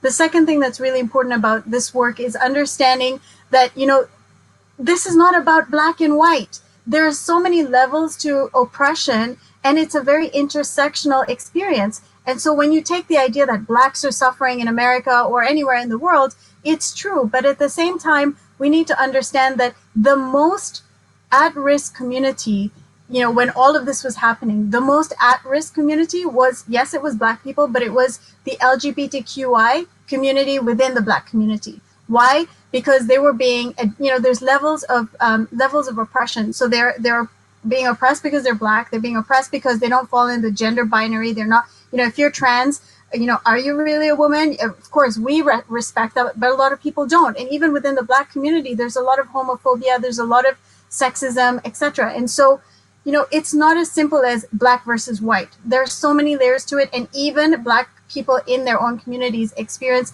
oppression from their own people as well as everybody else. So it's complicated, and that's why we need a complicated intersectional understanding of this work, and we shouldn't simplify it too much.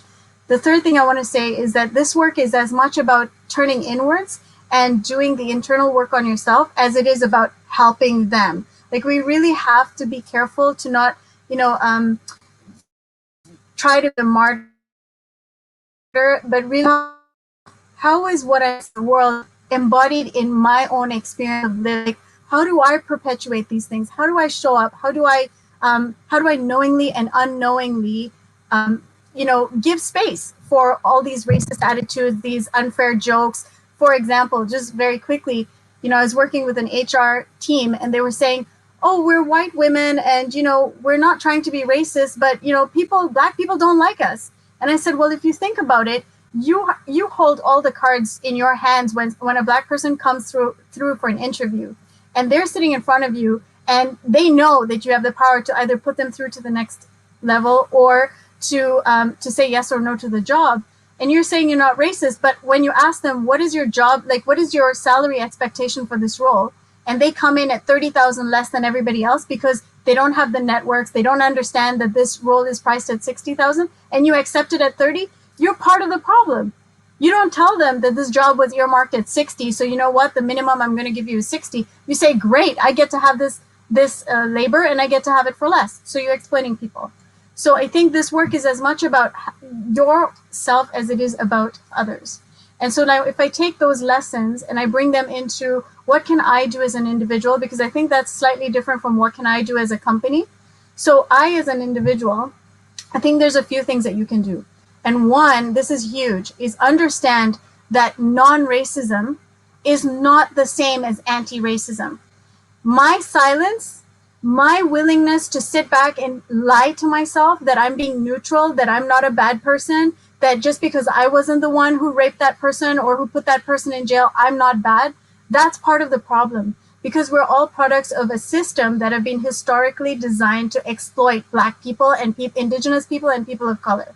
So it doesn't matter that you didn't do it. You are a product of that system. And so if you choose to see yourself as neutral, if you choose not to take action, you're not helping anybody. You're not helping the cause. You're actually maintaining the inequalities and the status quo. So, my number one call is get off the fucking fence, right? Like get off that fence and pick a side, because at the end of the day, your silence is helping you pick a side. And so why not make a conscious choice? The other thing is, make this personal. Like when I didn't know George Floyd, I didn't know Breonna, I don't know all these people, but what I do know is I have a Black brother who navigates the world every day from a place of his Blackness. There's no day when he can unzip that suit and show up and be somebody else. He's always going to be a Black man in this world, and he's always going to experience his life in that way. And I've seen the injustices that come with that. So this work is personal for me. I'm fighting for him. When we talk about cancer, we say, walk for your grandmother who died with cancer, walk for your mother who died with cancer. So who the hell are you walking for when it comes to anti-racism? Because we all know somebody that we should be walking for, we should be fighting for, right? So make it personal. And don't tell me that I don't know anybody, because that's bullshit. The third thing is, don't hide behind learning. So many white people, and I love white people, I'm a white person, and he's actually taught me a lot about both the power and the burden of being white, which I'll talk about in a minute. But, don't hide behind learning, because so many people are saying, I'm so uncomfortable. I never thought about the world this way. I didn't realize that people were, scared to walk into a store because they're going to be followed around, even if they haven't done anything. Like, so there's kind of like a seeing things you've never seen before. And then there's a fear that, oh, I don't know enough. They've lived and grown up in this, but I need to study and study and study. So how many books have you read? Like, at some point you got to stop reading about swimming and you got to jump in the damn water. So stop trying to educate yourself and at some point say, I know what I know, and I need to stop using this as a way of avoiding the actual work and start doing the work itself. And that leads me to the last thing, which is, do one thing every day. And it can be as simple as, I have a neighbor who walks by my front door every single day and I never acknowledge him. Why? Why do I never acknowledge him? Is it because he's Black? Because I'm uncomfortable? Is it because I don't know. I don't know what your reason is, but identify those moments and invite yourself, don't force yourself, but invite yourself to show up differently.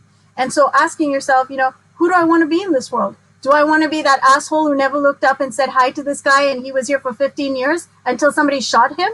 Or do I want to be the kind of person who knocked on the door and said, hey, I know this is a really difficult time and I just want you to know that we are here with you. We stand by you and we're just across the road. If there's anything you need, we're here for you. Like, and you know, sometimes I feel like this work around anti-racism is just about reminding people that we're all human beings. You know, in some ways, I feel like I get to do the most obvious thing in the world, right?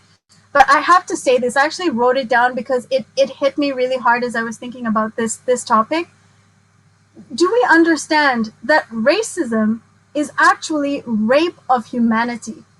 Like, think about that. We're taking people's humanity and we're freaking raping them every day on the streets, in the schools, in the jail cells. And then we're saying we don't have anything to do with it. So, like, we need to be, you know, really committed to taking action and at the same time be really gentle with ourselves, because I'm not going to solve all the problems. You're not going to solve all the problems. But the space of influence that I have, the community that I'm a part of, the organization that I walk into every day, those are my spheres of influence. Those are the spaces that I can make a difference. That's where my voice matters. And that's where I need to speak up, even if I'm scared of getting it wrong. Because if I have somebody say something that's not right, those are the spaces that I should be calling. And not, I think it's also about tone, right? Because you don't want to go in and pick fights with people. The goal here is not to create fractures in your family and your community and your organization. It's to lead with love. And so there's ways to invite people to reflect on what they're saying with love. So I've just like given you a ton of stuff. I still have some thoughts around organizations, but I'm going to give you a moment to say something if you want. Yeah, no worries. No, it's great. I'm just excited to hear all of this coming out, and I'm sure there's, you know, as with anything, there's a million points of view, right? But I love that. I love how you're coming to this, and I do believe that like it's in all of us to. The work is always about us, right? Everything in the world that we do or create, it's always about our own relationship with the things outside of us. So I love that. Like I love that you're keyed in on that, and I think yesterday a lot of the talk was about like, oh, we are all human, right? That we are all trying to come together and live in a world where we have 1,000 different, you know, or billions of experiences that are all different, right? And making this work, trying to make this work for everybody, you know. And so I think that, like that's really important. What I kind of am curious about is what do you know, doing that internal work and looking towards that, obviously, you know, going and saying hi to someone when you wouldn't before, like what are clues though that we can look for, you know, internally to know that like, oh, maybe I need to look at something a little bit closer there. Well, I think so. Here's something really cool. I'm sure a lot of people have heard of Abraham Hicks. And one of the things that Abraham Hicks talks about is how your emotions are a GPS, right? They give you direction, but most of us have been taught to play down our emotions and ignore them. So the first thing that triggers, like if there's a situation where I'm uncomfortable or I'm doing something wrong or I'm off base, the first thing that gets triggered is my emotion. And I know right away, hold on a second. Like I'm uncomfortable or I'm trying to avoid something, or right. And so the thing that you need to do is like really just stay with that and say, let me inquire for a second what my GPS system is trying to point to. And sometimes what it takes is getting really good at saying, I'm so sorry, I just said that.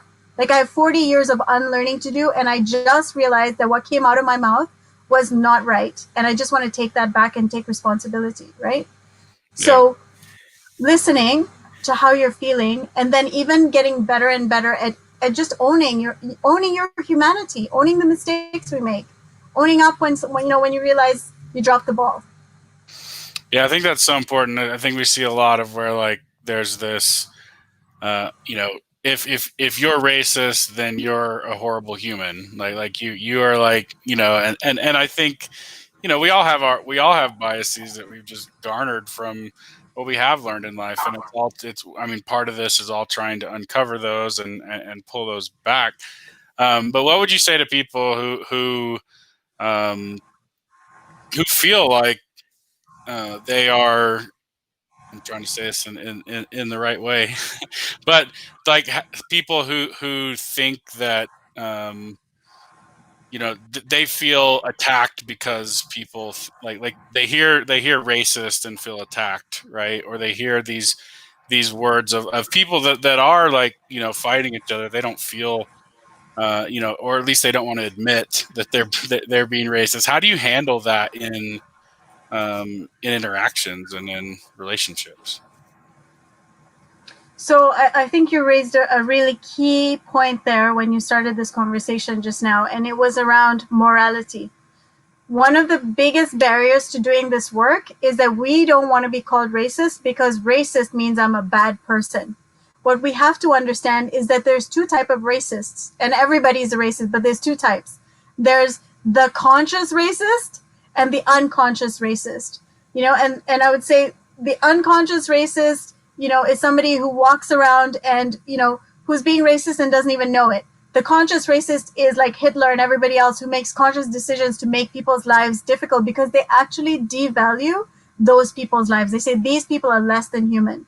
Their value is less than mine. So what happens when we for a second put on this new way of looking at things and we say, you know what, because I'm a product of society, because I'm a product of 400 years of exploitation, which I didn't have control over, because I'm born with white skin, I am part of a system that is racist. And therefore, up until this point, in some way, shape, or form, I have reproduced it. Therefore, I am racist, right? Without making it a statement that means I'm a bad human being. All it means is this is part of who I am, and it's something I can make a decision to change, right? So I think the moral piece is really, really important. And the other thing I want to say is, yeah, people are pissed. People are losing lives every day. People's children are being gunned down on the street. Like, how can you not be angry about it? How can you? So, I understand not being comfortable with these words being used. I understand not wanting to be accused of this thing because you're not the same as the policeman in a uniform who shot somebody who was innocent, right? But this is something that's part of the healing journey, is being able to hold somebody in all their pain, all their grief, all their anger, and say, I completely stand with you. You just called me racist, whether or not that's true or not. What's more important is that I am your ally.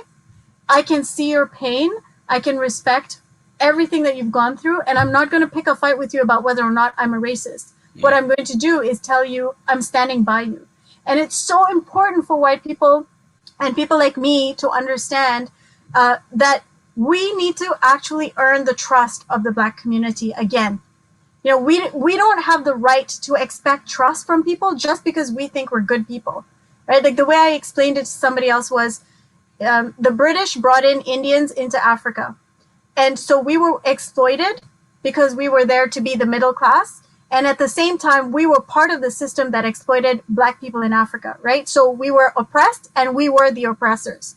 And after all these generations of exploiting Africans, we ended up with the wealth, we ended up with the businesses, we ended up with an amazing lifestyle. So even Africans in Africa freaking hate brown people.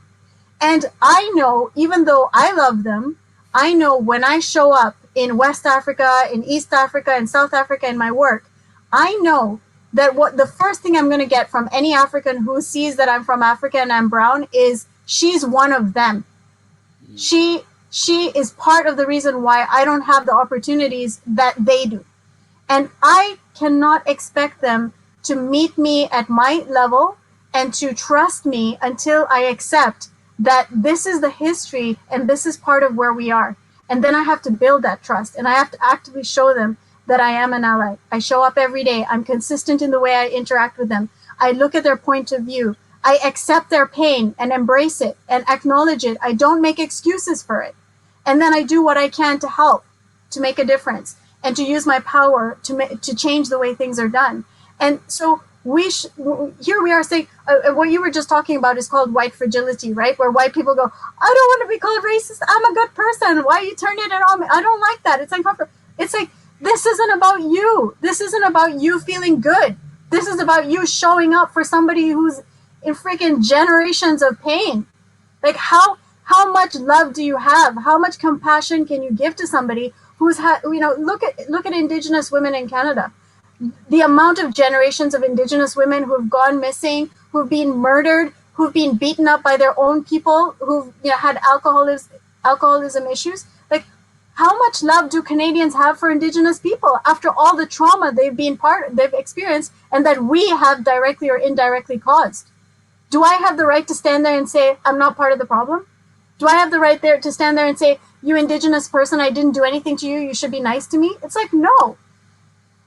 The first thing I need to do is earn that trust. And you start by acknowledging the history and where they're coming from. Wow. Yeah, I love that. Awesome. Yeah, this was such a great conversation. When you said earlier you had something to say about the business side of things, and then you said something about the power and burden of being white. You want to hear out on this? Yeah, sure. So let me talk about the power and burden of being white. So, and I learned this from my dad. So my dad is a white guy. He grew up in England. There were many ways in which he really had to earn what he ended up with having in life. It didn't come to him easy.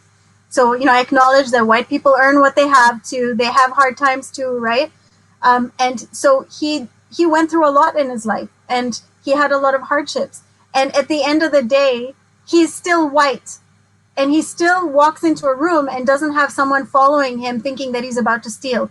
Or if he was walking into a magistrate's office, like we heard in the UK yesterday on BBC, a white person walks in and we don't assume that they're actually somebody who broke the law. But if a black person walks in as a barrister, they're told, get out and go stand in line because it's not your turn yet, because you think that because they're black, they're in court, right?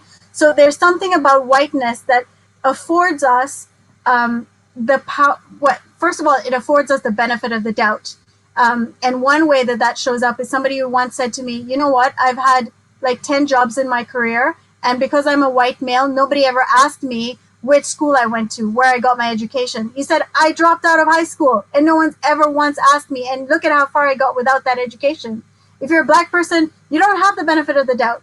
You have to earn that and more just to get a seat at that interview table, right? So that's the privilege that comes with whiteness.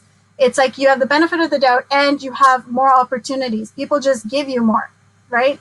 And the burden of being white is a really interesting one because, as I said to somebody I was working with recently who was called out for being racist, he made a comment that was unintentionally considered racist, and it went all the way to his employer, and then he ended up working with me. But in that context, he said, Karen, I'm a good person. Like, it was a joke. It was a freaking joke. Can't you people just chill out? Right? Like, I don't get it. And I said, look at you. You are tall. You are muscular. You are white. You're living in a house that is fully paid for. You have a wife who's sitting at home taking care of your child. You represent everything that is white privilege and wrong with having privilege. Like, you represent everything that other people have not had access to.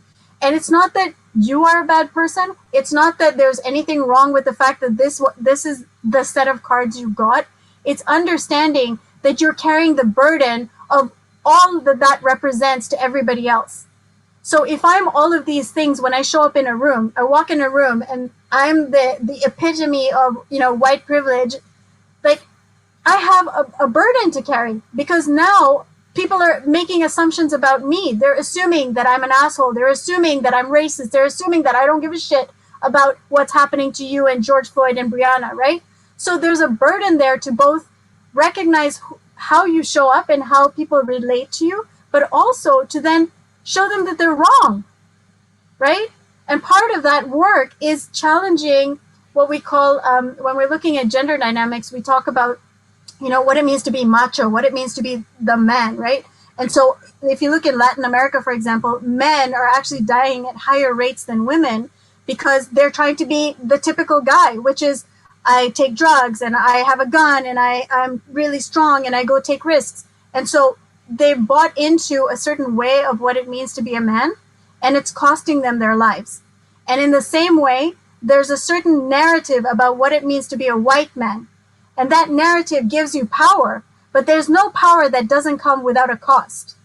And the thing that people are not doing is understanding, yes, I have this power, but what is the cost that I'm bearing for having this power because I've bought into this narrative that I can't have emotions. I can't apologize for generations of exploitation that my family was a part of. I can't stand on the streets and picket with, Black people. I can't call out my CEO and say, you know what? I'm the only white person at this table who's going to tell you that it's about time we have Black people in leadership. So you have to it's like you have to re-engage in what does it mean to be a white man with power, and how do I deconstruct that, and how do I show up in such a way that I'm being a different kind of white man. And when we have enough of them, when we have enough of those people out there, that's when we're going to start seeing real change. Because Black people will not look at you and go, oh shit, I better get out of the way before this guy's going to shoot me, or that guy's going to accuse me of something, or that guy's going to take me down, right? So this is what we mean by transformation. Transformation is not about let's go create more spots for Black people in my company. That's not transformation. Transformation is, what container have I unconsciously been stuck in, and how can I break free from that container and write my own narrative about who I am and how I show up in this world and how I have people's back. At the end of the day, when I do the training around this work, I always ask people, what would it be like if you navigated the world knowing that people had your back? Right? Yeah. No, I talked about that in my talk yesterday, actually, about, believing that the world has your back, and how that one belief changes everything, and I think that's really powerful. Honestly, I think we could go on for hours here, talking about this. It's 30 minutes is such a short time to just just take a little small look at this subject. But let everyone know where they can find out more about your work and the work in the world, how to build more conscious equality, and find out more about you. Great. So if you want to reach out to me, you can go to my website, www.karen, Karen, Craggs, Craggs.com. If you want, you can also text me. My phone number is 1-416-897-7019. And, you can just Google my name and you'll find me in all kinds of ways. But I think here's the thing I want to say. I want us to understand that now more than ever, we have the opportunity to transform the darkness into the light. And, we should not apologize for standing up for what is right. We should not apologize for who we are and the journey we have to take. This isn't about making people wrong and diminishing who they are. It's about lifting everybody up. And so how do we lift everybody up? With love, with compassion. At the end of the day, that's what I'm saying is freaking hold those Black people in their pain and love them anyway. And for Black people and BIPOC people who don't trust white people, freaking hold those white people and love the shit out of them until they understand that we are not going to create a war here. We're going to love each other through this, and we're going to get through this together. That's the transformation, right? Oh my God, I'm going to start crying. I love that. Oh, that's beautiful.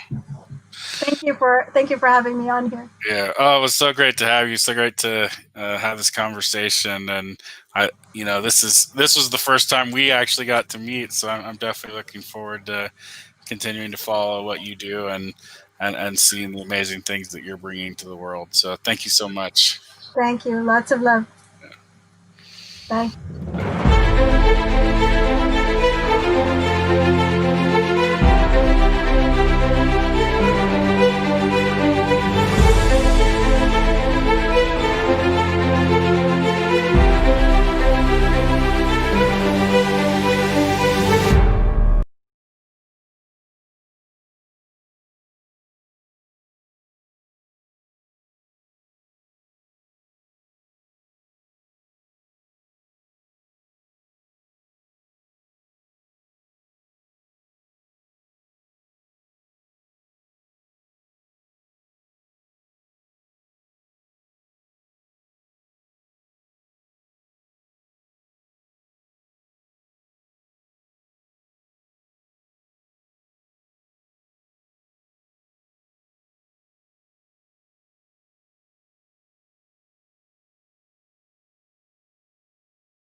Awesome, guys. Excited to welcome Sir Aimézing to the show.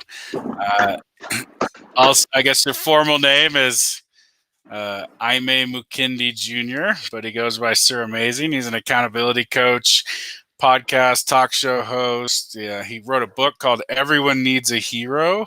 Why Can't It Be You? And he's doing some really cool stuff in the world. I know he's been working with helping some underprivileged kids and learning kind of what it means to be a man in the world and helping to empower them, and just some really amazing stuff. And I'm excited. And I'm going to let you take it away, my man. Thank you so much, sir. Welcome everybody. Greetings, world. My name is Aimé Mukendi Jr., aka Sir Aimézing. Very thankful to be a part of this. How I initially was going into this conversation was to have more of an interactive breakdown of our mental CPRs heading into the fourth quarter, heading into the next step as we shift as a world, still dealing with the pandemic, still dealing with, for those in the States, the upcoming election, so many different factors that are impacting us.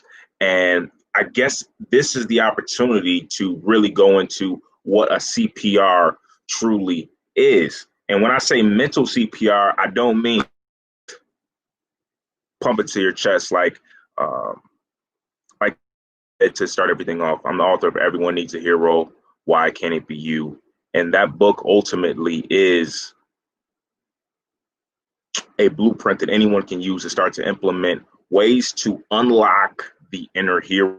And I think if there was any other time period in our world where we've all been presented the opportunity to be a hero, it's right now with social injustice, with everything that's happened with COVID and all the people from businesses to your neighbors. Everyone has been impacted in their own way from COVID. And shift over, as I stated, into the CPR, I get into what the CPR truly stands for. So it's context, purpose, and results.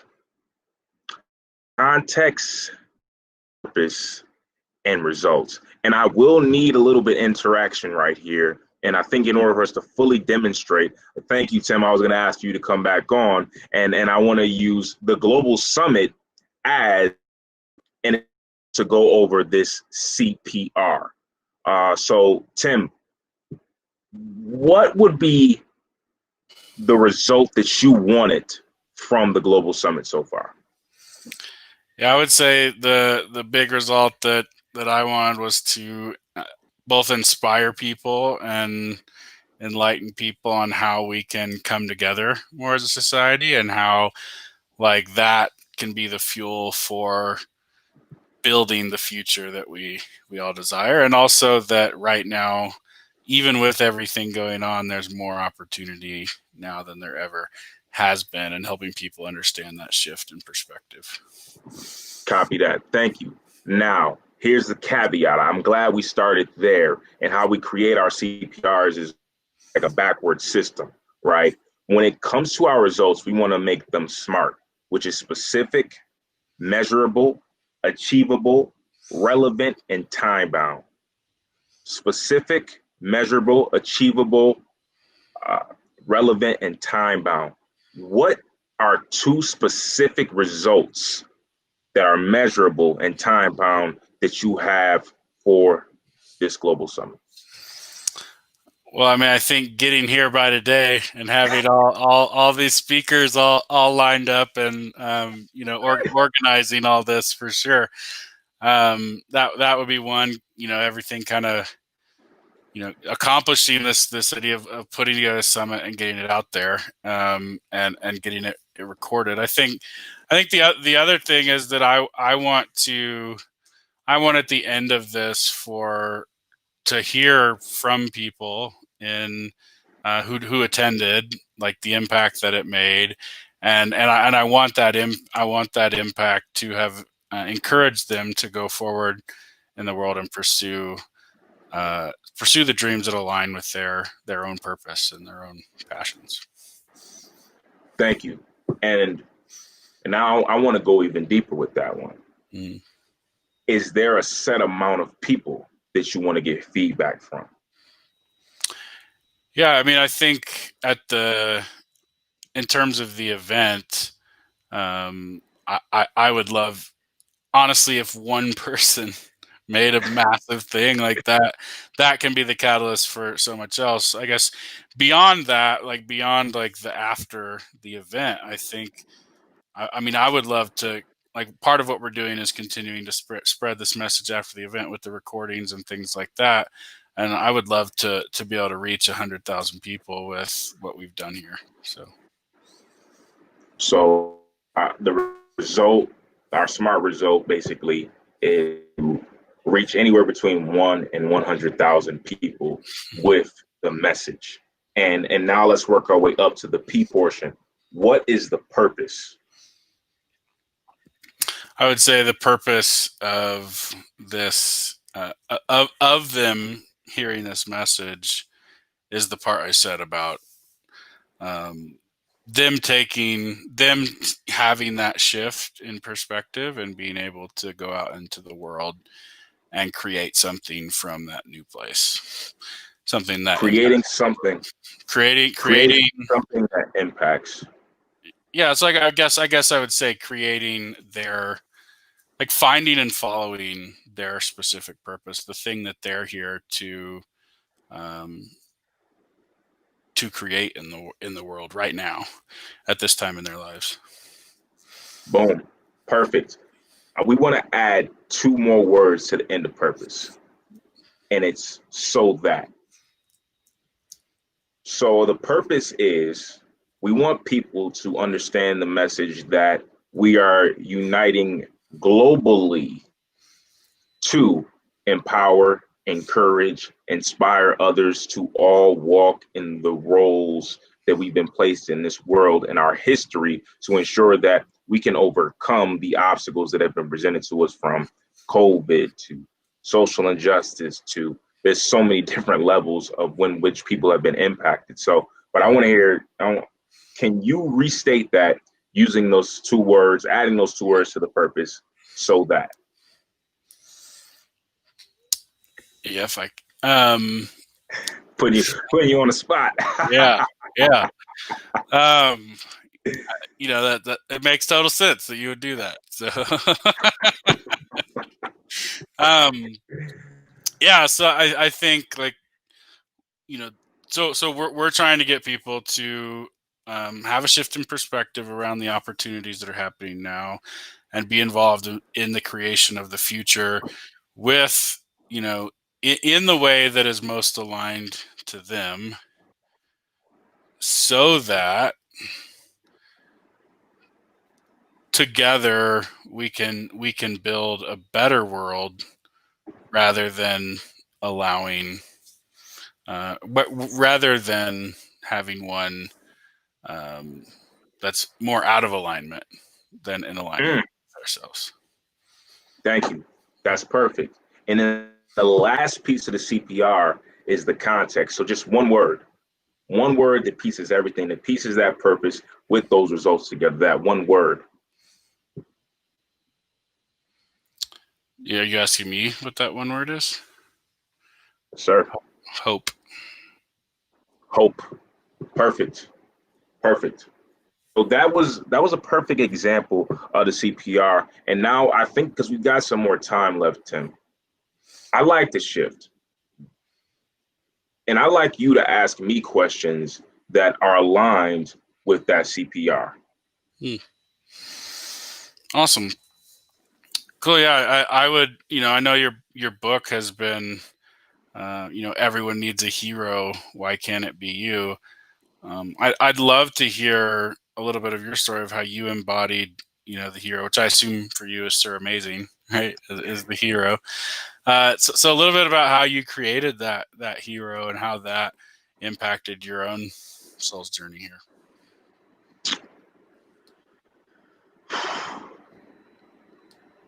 Thank you for that question. think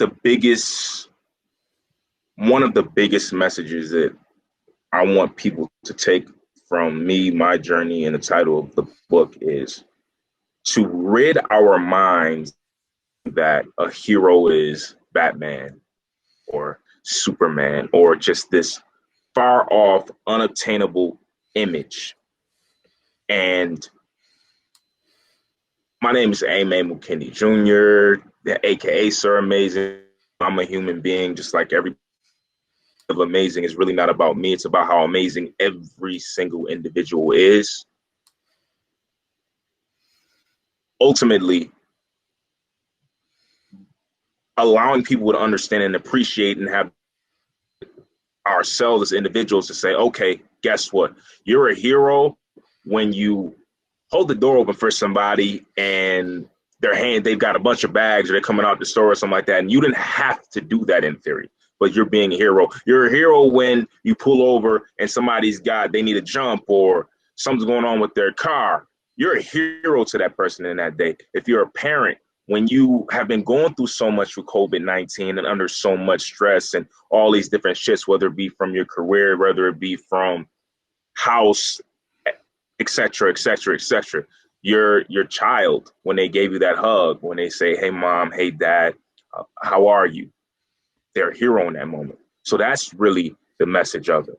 And I beat around the bush a little bit to get there. To talk about my journey, some of the things that I talk about in the book were being in high school. And even though I was captain of the basketball team, president of the senior class, having so many insecurities within myself and really thinking that Aimé was cool, not always really yearning to searching to be somebody else. And part of my journey was, okay, I was a church boy who played basketball in high school, went to this big party animal, went from a gangly kid to a pretty muscular guy, and that wasn't really me, but that's what I thought was cool. So I was trying to be a hero even at that stage, and that's connected to then the situations that happened to me at age 26, where I receive a call, and we talk about the scholarship. I receive a call. This is the first time we're having our scholarship meeting last year, May 29th, 2019. First time I get my whole board together. It's our inaugural scholarship last year. And I hand chose everybody who was on the board. And I get a call from someone really close to me. And you got to read the book to know exactly who she was. I get a call that a situation happens, and I leave my meeting. Boom. I leave the meeting. I cancel the meeting. I walk out on everybody. Like, we got to go. We got to push to the next. I get in my car. I'm driving, doing 90 on the 33. I'm running red lights, speeding to be on site to get into an altercation. I beat someone up, and the results happen to flow that there's a gun to my head. The man pulls the trigger. All I see is red. Cops end up coming. I find out 20 to 30 minutes later that there were 2 bullets in that gun. So for me in that instance, one, I was trying to be a hero to who? I was trying to be a hero to my ego. Was I really looking out for anybody, or did I just want to be the guy that said, yeah, I did this. I came and I saved the damsel in distress? Challenge that happened in my life on my journey. The second part is I could be gone. So how can I maneuver through each and every single day? How can I make sure that I appreciate the fact that Trayvon Martin, Ahmaud Arbery, George Floyd, Freddie Gray, Michael Brown, these are all individuals that look just like me, that they didn't survive. And how that connects to everything that we're going through today, that's why I'm producing a documentary on healthy masculinity. That's why I try so hard to allow people to understand that there's a greater version of yourself than what you truly believe. And there's ways and tactics that we can start to implement to ensure making the most of every single day. This entire summit is about every single person making use of your role in history. Yeah. It only takes a spark to get the fire going. And I pride myself passionately in trying to be that spark And thank you. Yeah. So, yeah, one of the things I'd love to touch on here, especially is like just a follow up to that, is like how can we how can we make sure that we are empowering, you know, everyone in our community, but in this case, I know you specifically are working with young Black boys. So like how can we empower them? What can we do to make sure that those people aren't left behind?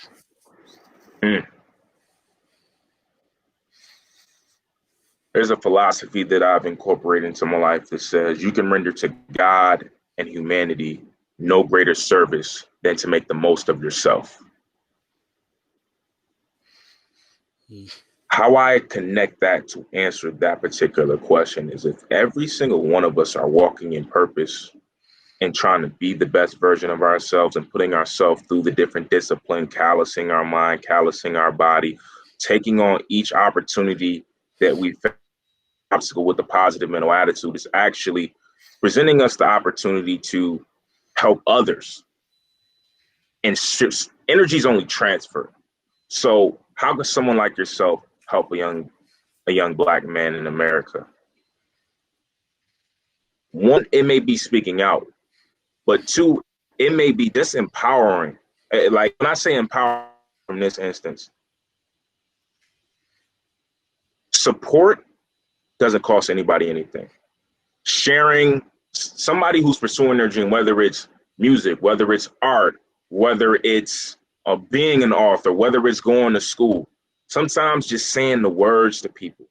We all just need some encouragement once in a while, and not the blank, stale, yeah, good job. No, maybe, hey, I see what you're doing, and especially someone like yourself, because we've had plenty of conversations. I know how in depth, how well versed you are as an individual, deep thinker. Having a conversation with somebody and supporting them from an aspect of, hey, I love what you're doing, and here's some way that I could recommend to you. Whether you use them or don't use them, that's up to you. But you know what I mean? My understanding of life is that sometimes it's the little things, and all those little things are what truly lead to the big step. It's like one brick at a time. Right. Yeah. I love that, man. And yeah, I want to also give you the opportunity here. I know you have a lot of really cool, amazing stuff that you're doing with a scholarship and stuff. So how can people find out more about that? So yes, that's the link to the scholarship. So I'll give a synopsis of it. Last year, we were able to give away 2 $1,000 scholarships to students, minority students in the Buffalo area are pursuing the STEAM, technology, engineering, arts, and math. And the whole emphasis of this organization and what we try to do in the foundation ultimately is we want students who are pursuing degrees in that, but they are also donating their time to the community. So community service is a huge part of this. And what gets me really excited is that last year was the first year we did it. We had no major corporations, and we gave away 2 $1,000 scholarships to GoFundMe and people supporting. So that's a way that right now today can support. And I know personally for me, we've shifted things because of everything that's happened with COVID, where we actually want to give this scholarship out in December, right before spring semester starts, right around that holiday season. Give somebody that extra pat on the back. You know what I mean? When I look at life and I think every single one of us has a canvas in front of us, but we're all still that 4 or 5-year-old at heart. When we draw that picture, whether it was stick figures coloring outside the lines, and if you guys know what I'm talking about, please drop prayer hands. That's my favorite emoji in the comments. But we all, we show it to whoever, and we say, oh my gosh, we all want somebody to say, wow, that's really nice. That's really the motivation behind this, and we want to double it. Last year we were able to give away 2 scholarships. This year we want to give away 4, and pushing it back and giving away right before that second semester where that students, institutions will adjust it to the virtual learning field. It'll empower them, and that's just a big way anybody can help. In regards to getting in contact with me, all you have to do is text the word motivator in all caps to 21,000. My digital card will come up. When you get that link on your phone, click it. You'll have a link where you can download my free quote book, 80 quotes by a few amazing words, 80 quotes to help me on my shift up, 80 quotes to really resonate with me. And then you'll also see the link to Everyone Needs a Hero, Why Can't It Be You, which I said it maybe a week ago. It's literally a story about ego. It's a story about me battling ego and overcoming that, and then ultimately using the same drive to make sure that I help every single person that I come encounter with to the best of my abilities. Yeah. Well, that's amazing, Matt. I love what you're doing. And actually, I think I got time to ask you one more question, so I'm going to. Yeah. So what? With this scholarship, I love how like you are actively out in the world creating these opportunities, and I just want to say I admire that, and it's incredible what you're doing there. And I think, we started the day with Scott Bonnell, who runs Hope to Haiti, talking about how no one can do everything, but everyone can do something. And so I love how did you feel like this particular scholarship and the book, how did you kind of come to know that this was your story to tell and this was your path to walk?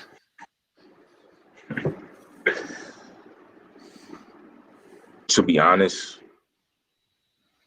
when I was younger, I knew that I wanted to give away scholarships. My grandfather has had MS my whole life. He's had MS since 1960. I respect, admire, and love him so much because for 22 years, he gave away a scholarship at Howard University. He's a Howard alum for students with disabilities. And in fact, my first speaking gig was when I was 4 years old at his scholarship event. And I walk up to him, snatch the mic out of his hand, start singing, "I Believe I Can Fly," and the whole crowd goes crazy. So I feel like it's just a part of my purpose. It gave me a decent voice. They say I've got a face for radio, LOL. So that's a part of it. I think education can be a major component in increasing knowledge, which is ultimately increasing power and empowering others. So that's one aspect. And then I also always wanted to write a book. And I knew when I was younger that I was going to write a book, but I would say to myself, and that's why I say it's ironic, well, I'm going to wait till I'm 30, because that's when I'm going to have enough wisdom and knowledge and XYZ. But so even I was putting the cap on myself, which just speaks to us all to think like, okay, I'm a best at 87, and what can you do? No one can tell you're better than you. Right. So. Oh, I love that, man. Well, man, so appreciate having you on here, and it's always a pleasure to talk to you. And I'm looking forward to seeing how things continue to move forward on that. And I'll tell you right now, I'm more than happy to help support that scholarship for you guys. So I'll make sure to get in there and do that before the Global Hope Summit wraps up. So thank you so much for coming on. Really excited to have you, and we'll talk soon. Thank you so much for the opportunity. I appreciate everything that you're doing. And like you said, the context of the CPR is hope. And all we need to do through this is help one person have the hope to know that our world is going to be just okay. As long as we have people like you and the rest of the members of this group that have spoken the summit, doing what we all do, we're definitely making a change. So thank you. Shift up. Will do. Thank you.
right, guys. Excited to have Fabian here with us. Former Navy officer, bartender, high school teacher, and then he was a personal assistant to Gore Vidal. He's a freelance writing editor, and incredible at journaling, which is I would say that's his special skill. And I know Yanik talked about it earlier today when we kicked off the afternoon segment. So I'm excited to hear this follow up. And I will say, you know, other than Yanik, you're probably the most masterful journaler I've ever met. So and I'm not saying either one of you is better than the other. You guys are both master journalers in your own right. But excited to hear more about your topic, freedom through self-study and integration. And I'll let you take it from there. Oh, well, thanks. You might see me. I'm just playing with camera settings here. That helps. Give me a little full screen, figure out how I want to look. Yeah, you just basically first need to see my "Don't Give Up the Shit" shirt, and now I don't have to show that off the rest of the time necessarily, or I can step back if I want you to see it. You know, I'm very much into the, as you said, I was a Navy officer. I went to Annapolis, Naval Academy class 03. I'm very much into the spaceship Earth, mothership Earth metaphor, and certainly the idea of don't giving up the ship. The sad irony of this quote is that it was muttered by a captain in the War of 1812, and then his crew, I think, died, and then his crew did go on to give up the ship.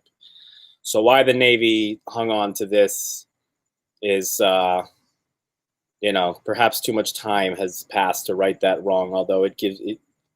Ugh, I got to be honest, it's never sat well with me that we used this quote when we did give up the ship. What the heck, man? So, hope.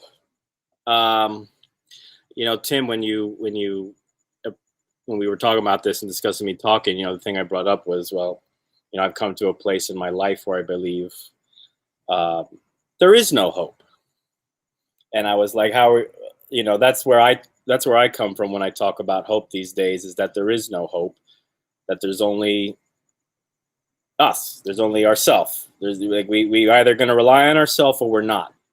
And then, you know, we talked about it more, and I was so pleased with the context you brought in. So I was looking back at the Global Hope Summit website today, and it's talking about hope. I think the first line, correct me if I'm wrong, I think the first line was about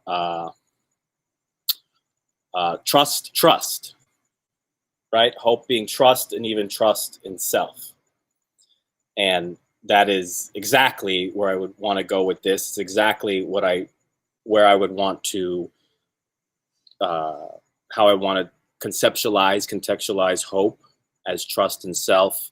And in fact, what I do really teach people through the mechanism of journaling itself, using the tool itself, and then just in my broader coaching, you know, personal life coaching for people, private client type stuff, or courses that I write.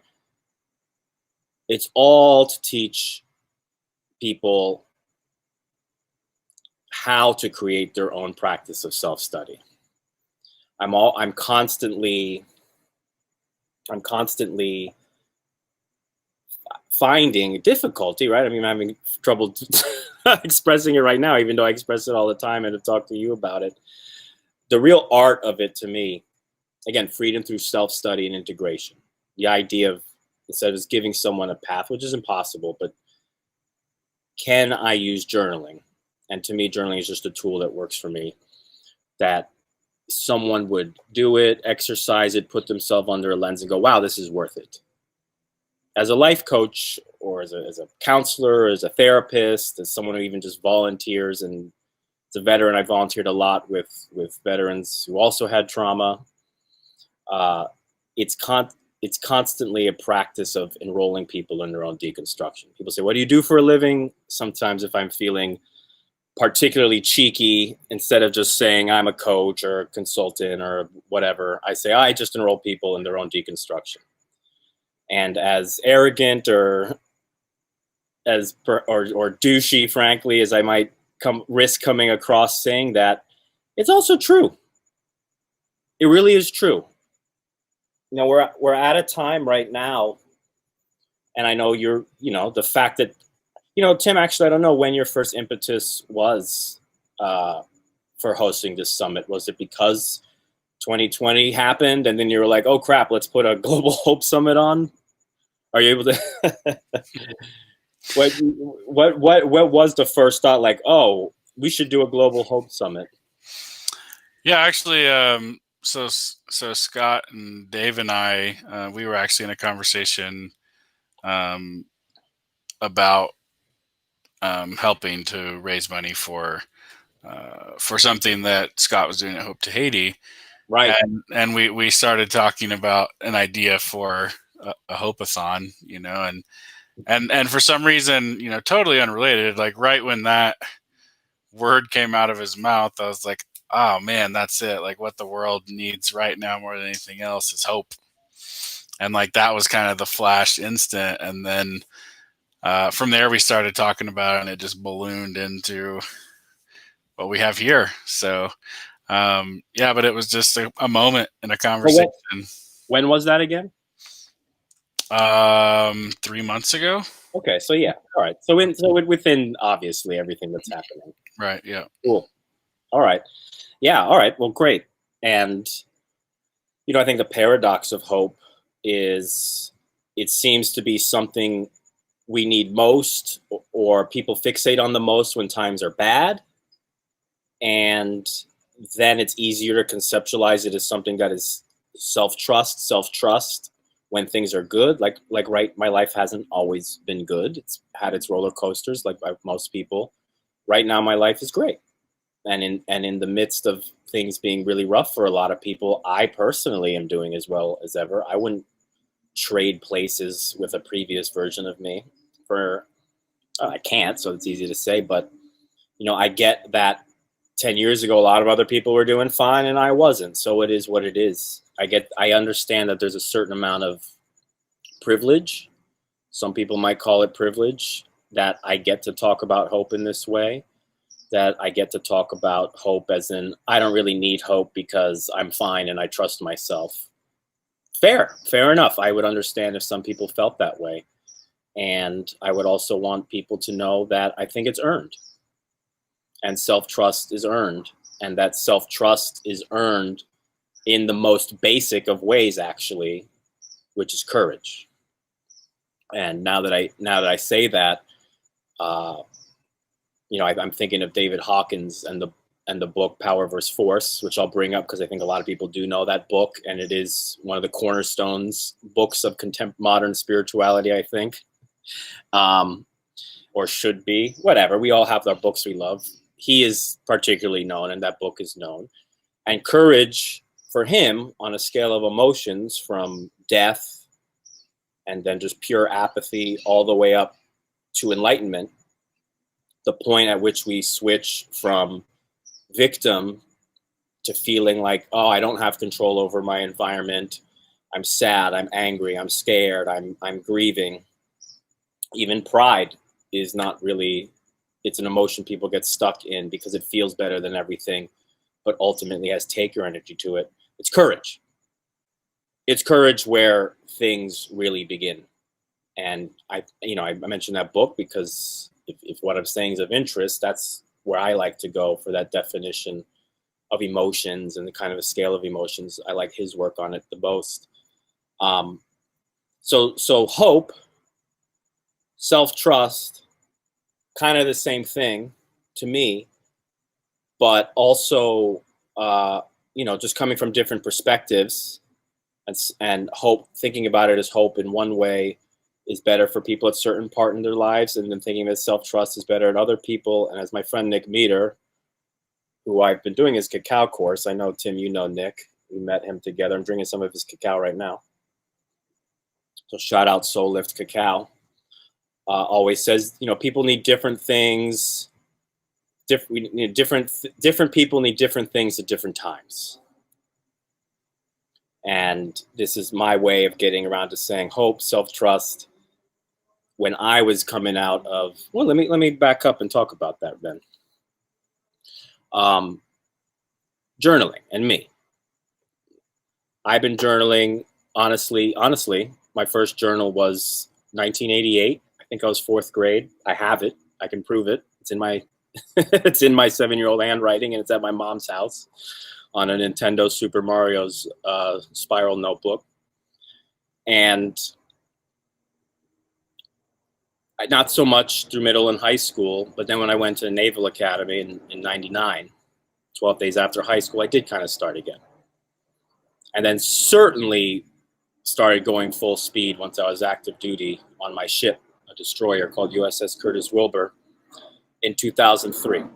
So I've easily got 2 decades under my belt, and especially the last decade, just solid, solid, solid. So why is journaling? So as you said, I served in the Navy, I went and bartended, I high schooled, I was a personal assistant for Gore Vidal.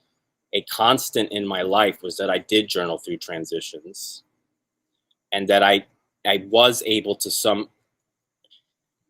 it's funny, people are like, well, what works for you or what doesn't? It's kind of hard to explain why I did. Why did I have the wherewithal to maintain a journaling practice through times that were so difficult?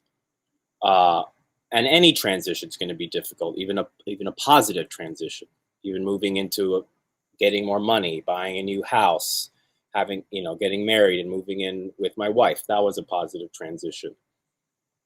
Even that, I'm journaling. Even when I'm feeling, for me, the moment I had the least hope was a few years after I got the Navy, and I was just angry at everybody.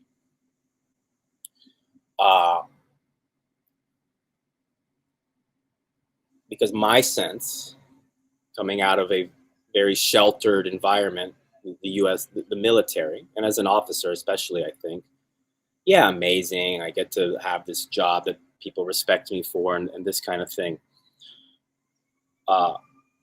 America felt very disconnected.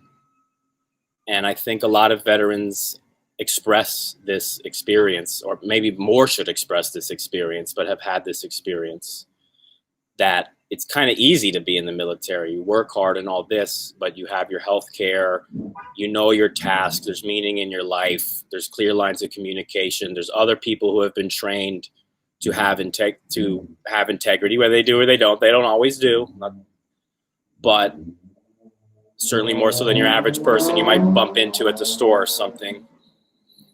There's a real sense of belonging, and then to be removed from that, even though I chose to remove myself and had my very clear reasons for doing that, it was hard.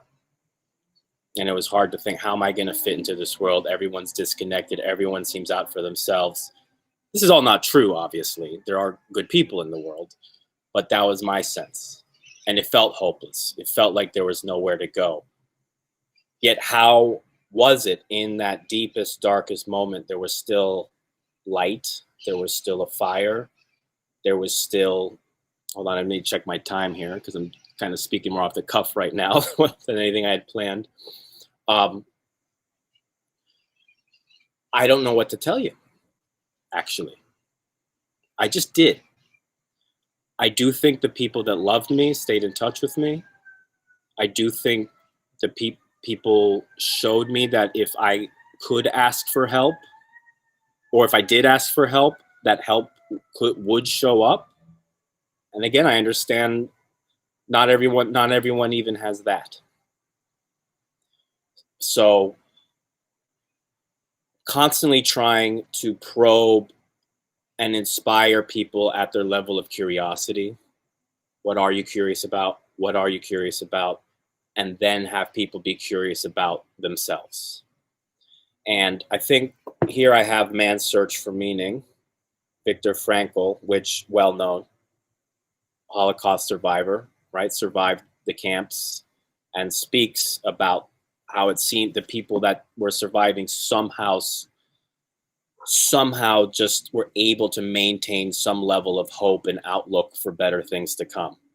And those seem to be the people that were surviving. I mean, he says a lot more than that. And he's obviously, I need to reread this book. It's been a while. And then another book that kind of covers this that's not going to be as well known. Well, any writing by this guy, Jim Stockdale.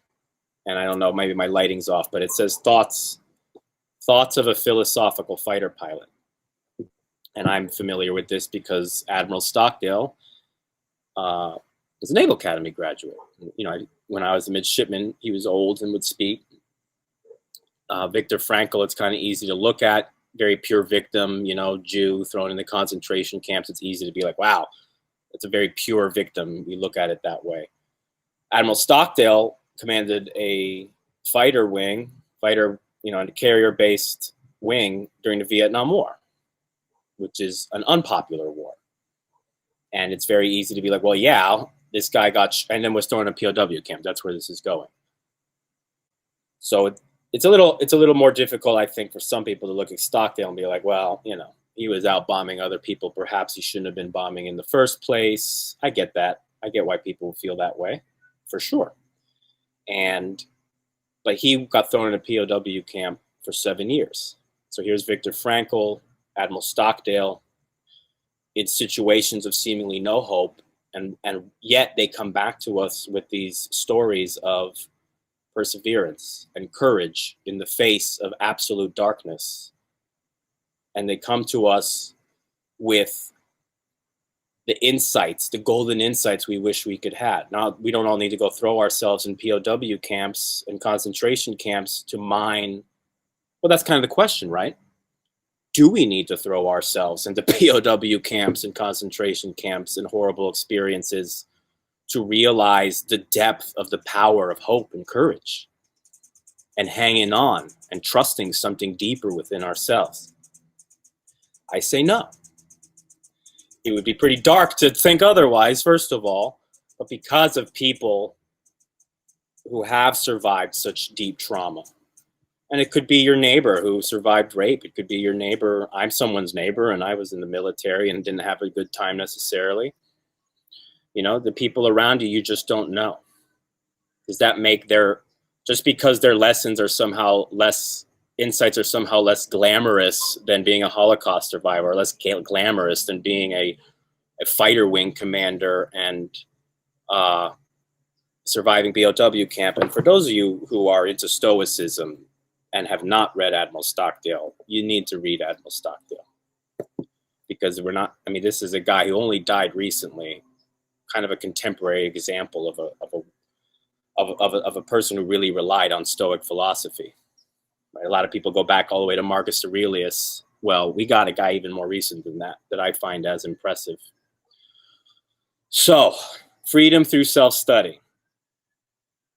These men that I just showed you, Stockdale and Frankl, studied themselves. Frankl was in fact a psychologist or psychiatrist. He was already concerned with the condition of consciousness and the psyche.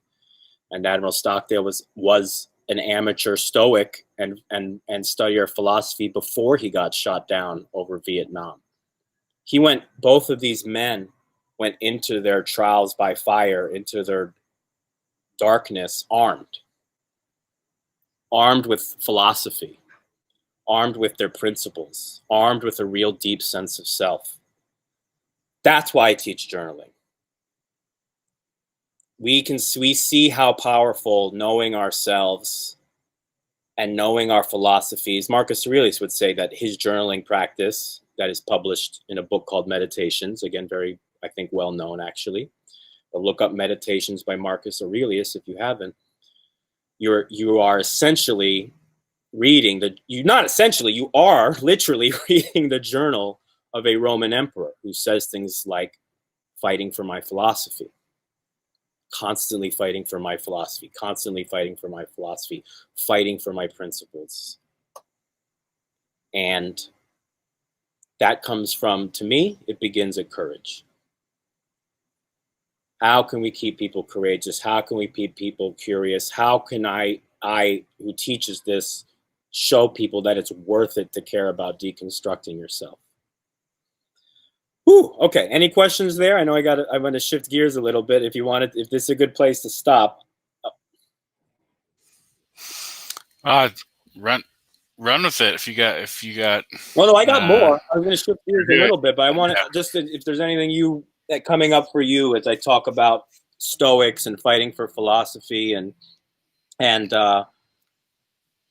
yeah, I'm a huge fan of Stoicism, as you know. I think it's really incredible to approach life with, a look from the place of what I feel like is this observer quality, where you're really taking a look at it. And I think that's what you do, what you're doing in journaling. So, yeah, I mean, I don't really have any specific questions. Would just love to hear what your philosophy on deepening Sure. this self-study. So to be clear, I use journaling because it works for me, and I love it because it's so human.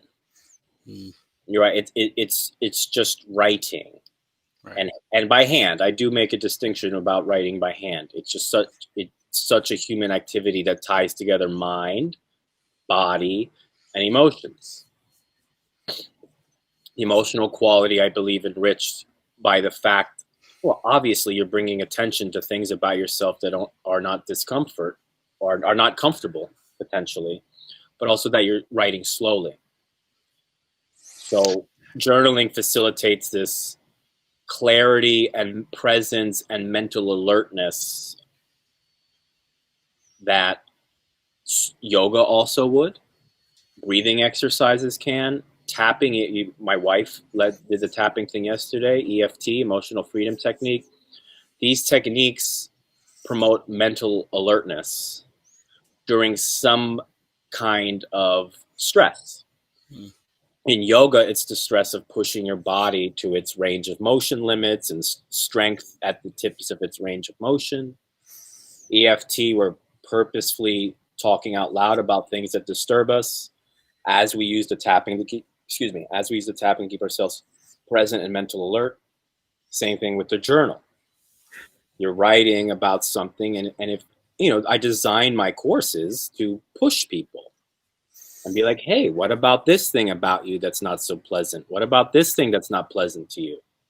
I generally just wait for clients to tell me what is not pleasant to them, and then I push. So obviously, pre-sell and is very important, and taking the types of clients that are open to this in the first place.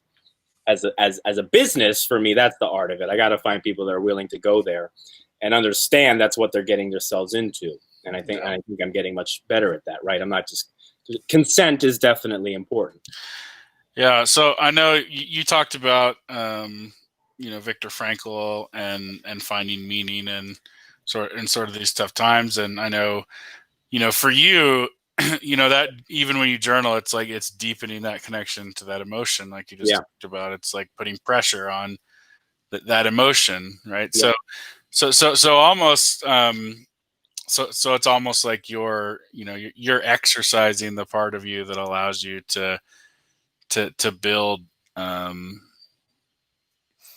more fortitude. So how would you describe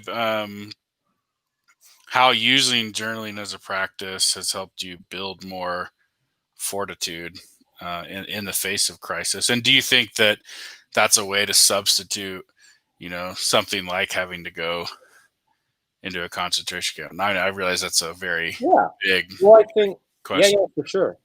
I think we're all dealing with enough stress these days anyway, which is why I was talking about, like, when did it occur to you to do this? There's a general stress on humanity itself that has never existed before. And if it did, we weren't self-aware of it.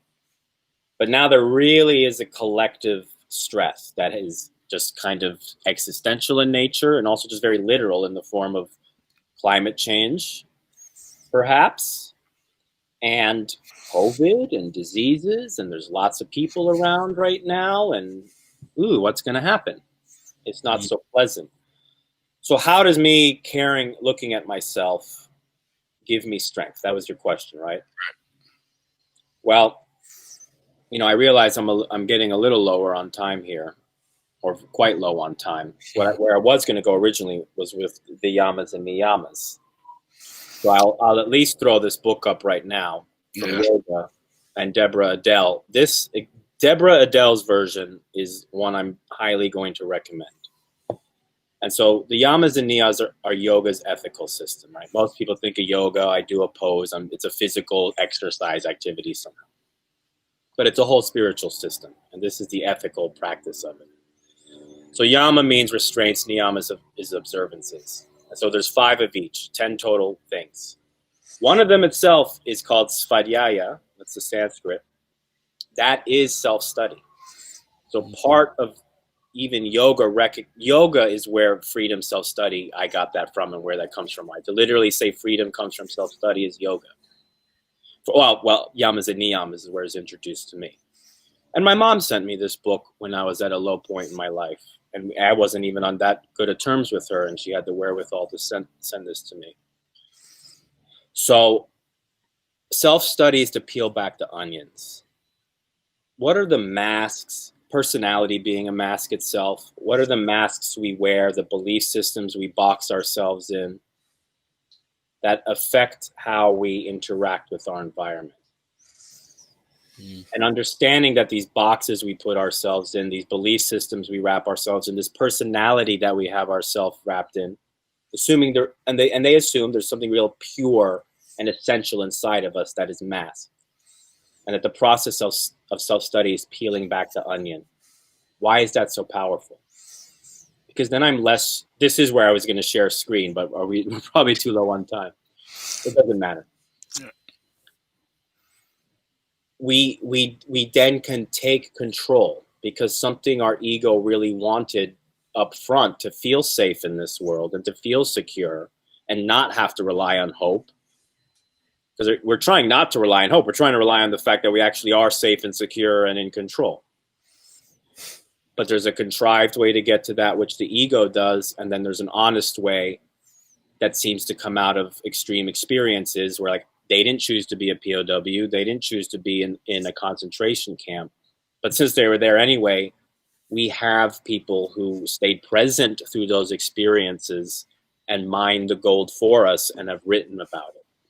We can do that for ourselves in our everyday life, so that in the moment of our life, as things are coming at us, instead of purely reacting to things, the self-study brings an awareness to choice. I can feel my ego impulses acting on me and wanting me to do a certain thing that was automatic and habitual in habitual in nature, not neighbor, in nature, or because of my self-study and I've pulled back the layers, I can see what the true, real, authentic, essential, pure piece of me wants to do in a situation. And that's the choice that takes courage at first. Right. So Awesome. courage and a willingness to look at ourselves builds that muscle and builds that strength. So we eventually realize for ourselves, oh, this is what I want anyway. This is actually better, and this is what I want. Yeah. We kind of build what we think we want one thing, we get something else, find out, oh, that's actually what I wanted. Yeah. Yeah. And there's a certain amount of pain that goes along with actually getting what we want. Right. And that's why I'm constantly trying to enroll people into deconstruct themselves. Right. We all have to see for ourselves, oh, the courageous path, the path that has some real pain associated with it, actually is better. And to me, there's a lot, when you do keep choosing this courageous choice, you keep building your trust in yourself, and then hope is much easier to access because you do trust yourself. Yeah. That's my experience anyway. I mean, the yogis wrote about it, Admiral Stockdale wrote about it, Viktor Frankl wrote about it. I'm not claiming to be original at all. But I did, for some reason, was able to stick with the journaling practice through the tough times in my life. And now I can look at all these people and all these teachings and be like, I get it in my bones. Cool. So, let us know real quick, where can we find out more about you and your work, and how you're using journaling to affect freedom in people's lives? Yeah, well, I'm in the middle of doing my website, which Dave's helping me with, but I would go to my personal Facebook page, Journaling to Wholeness Facebook group, or intuitiveintegrity.com, and you get on my mailing list, or intuitiveintegrity.com, /destiny, which is where I have a course called Journaling to Destiny now up and available. So awesome. That would be that's the kind of intro to introspection where in 1 month I aim to create that experience for someone. Oh, self-study and peeling back the onion is making me feel more courageous and willing to step into action. Yeah. That's it. Awesome. We really appreciate you coming on here. It's been great having you and hearing about, and I always love how you break down these things historically and, you know, in the context of what's come and the people who've come before us. So it's really incredible. And to everybody watching, we're going to start the third live stream here with our final talk of the night, which is Patrick Combs, and really excited to have him on here. And cool. We'll see you guys here in a few minutes. Thanks, Fabian. Thank you, Tim. I can never stop on time for you. I'll work on it.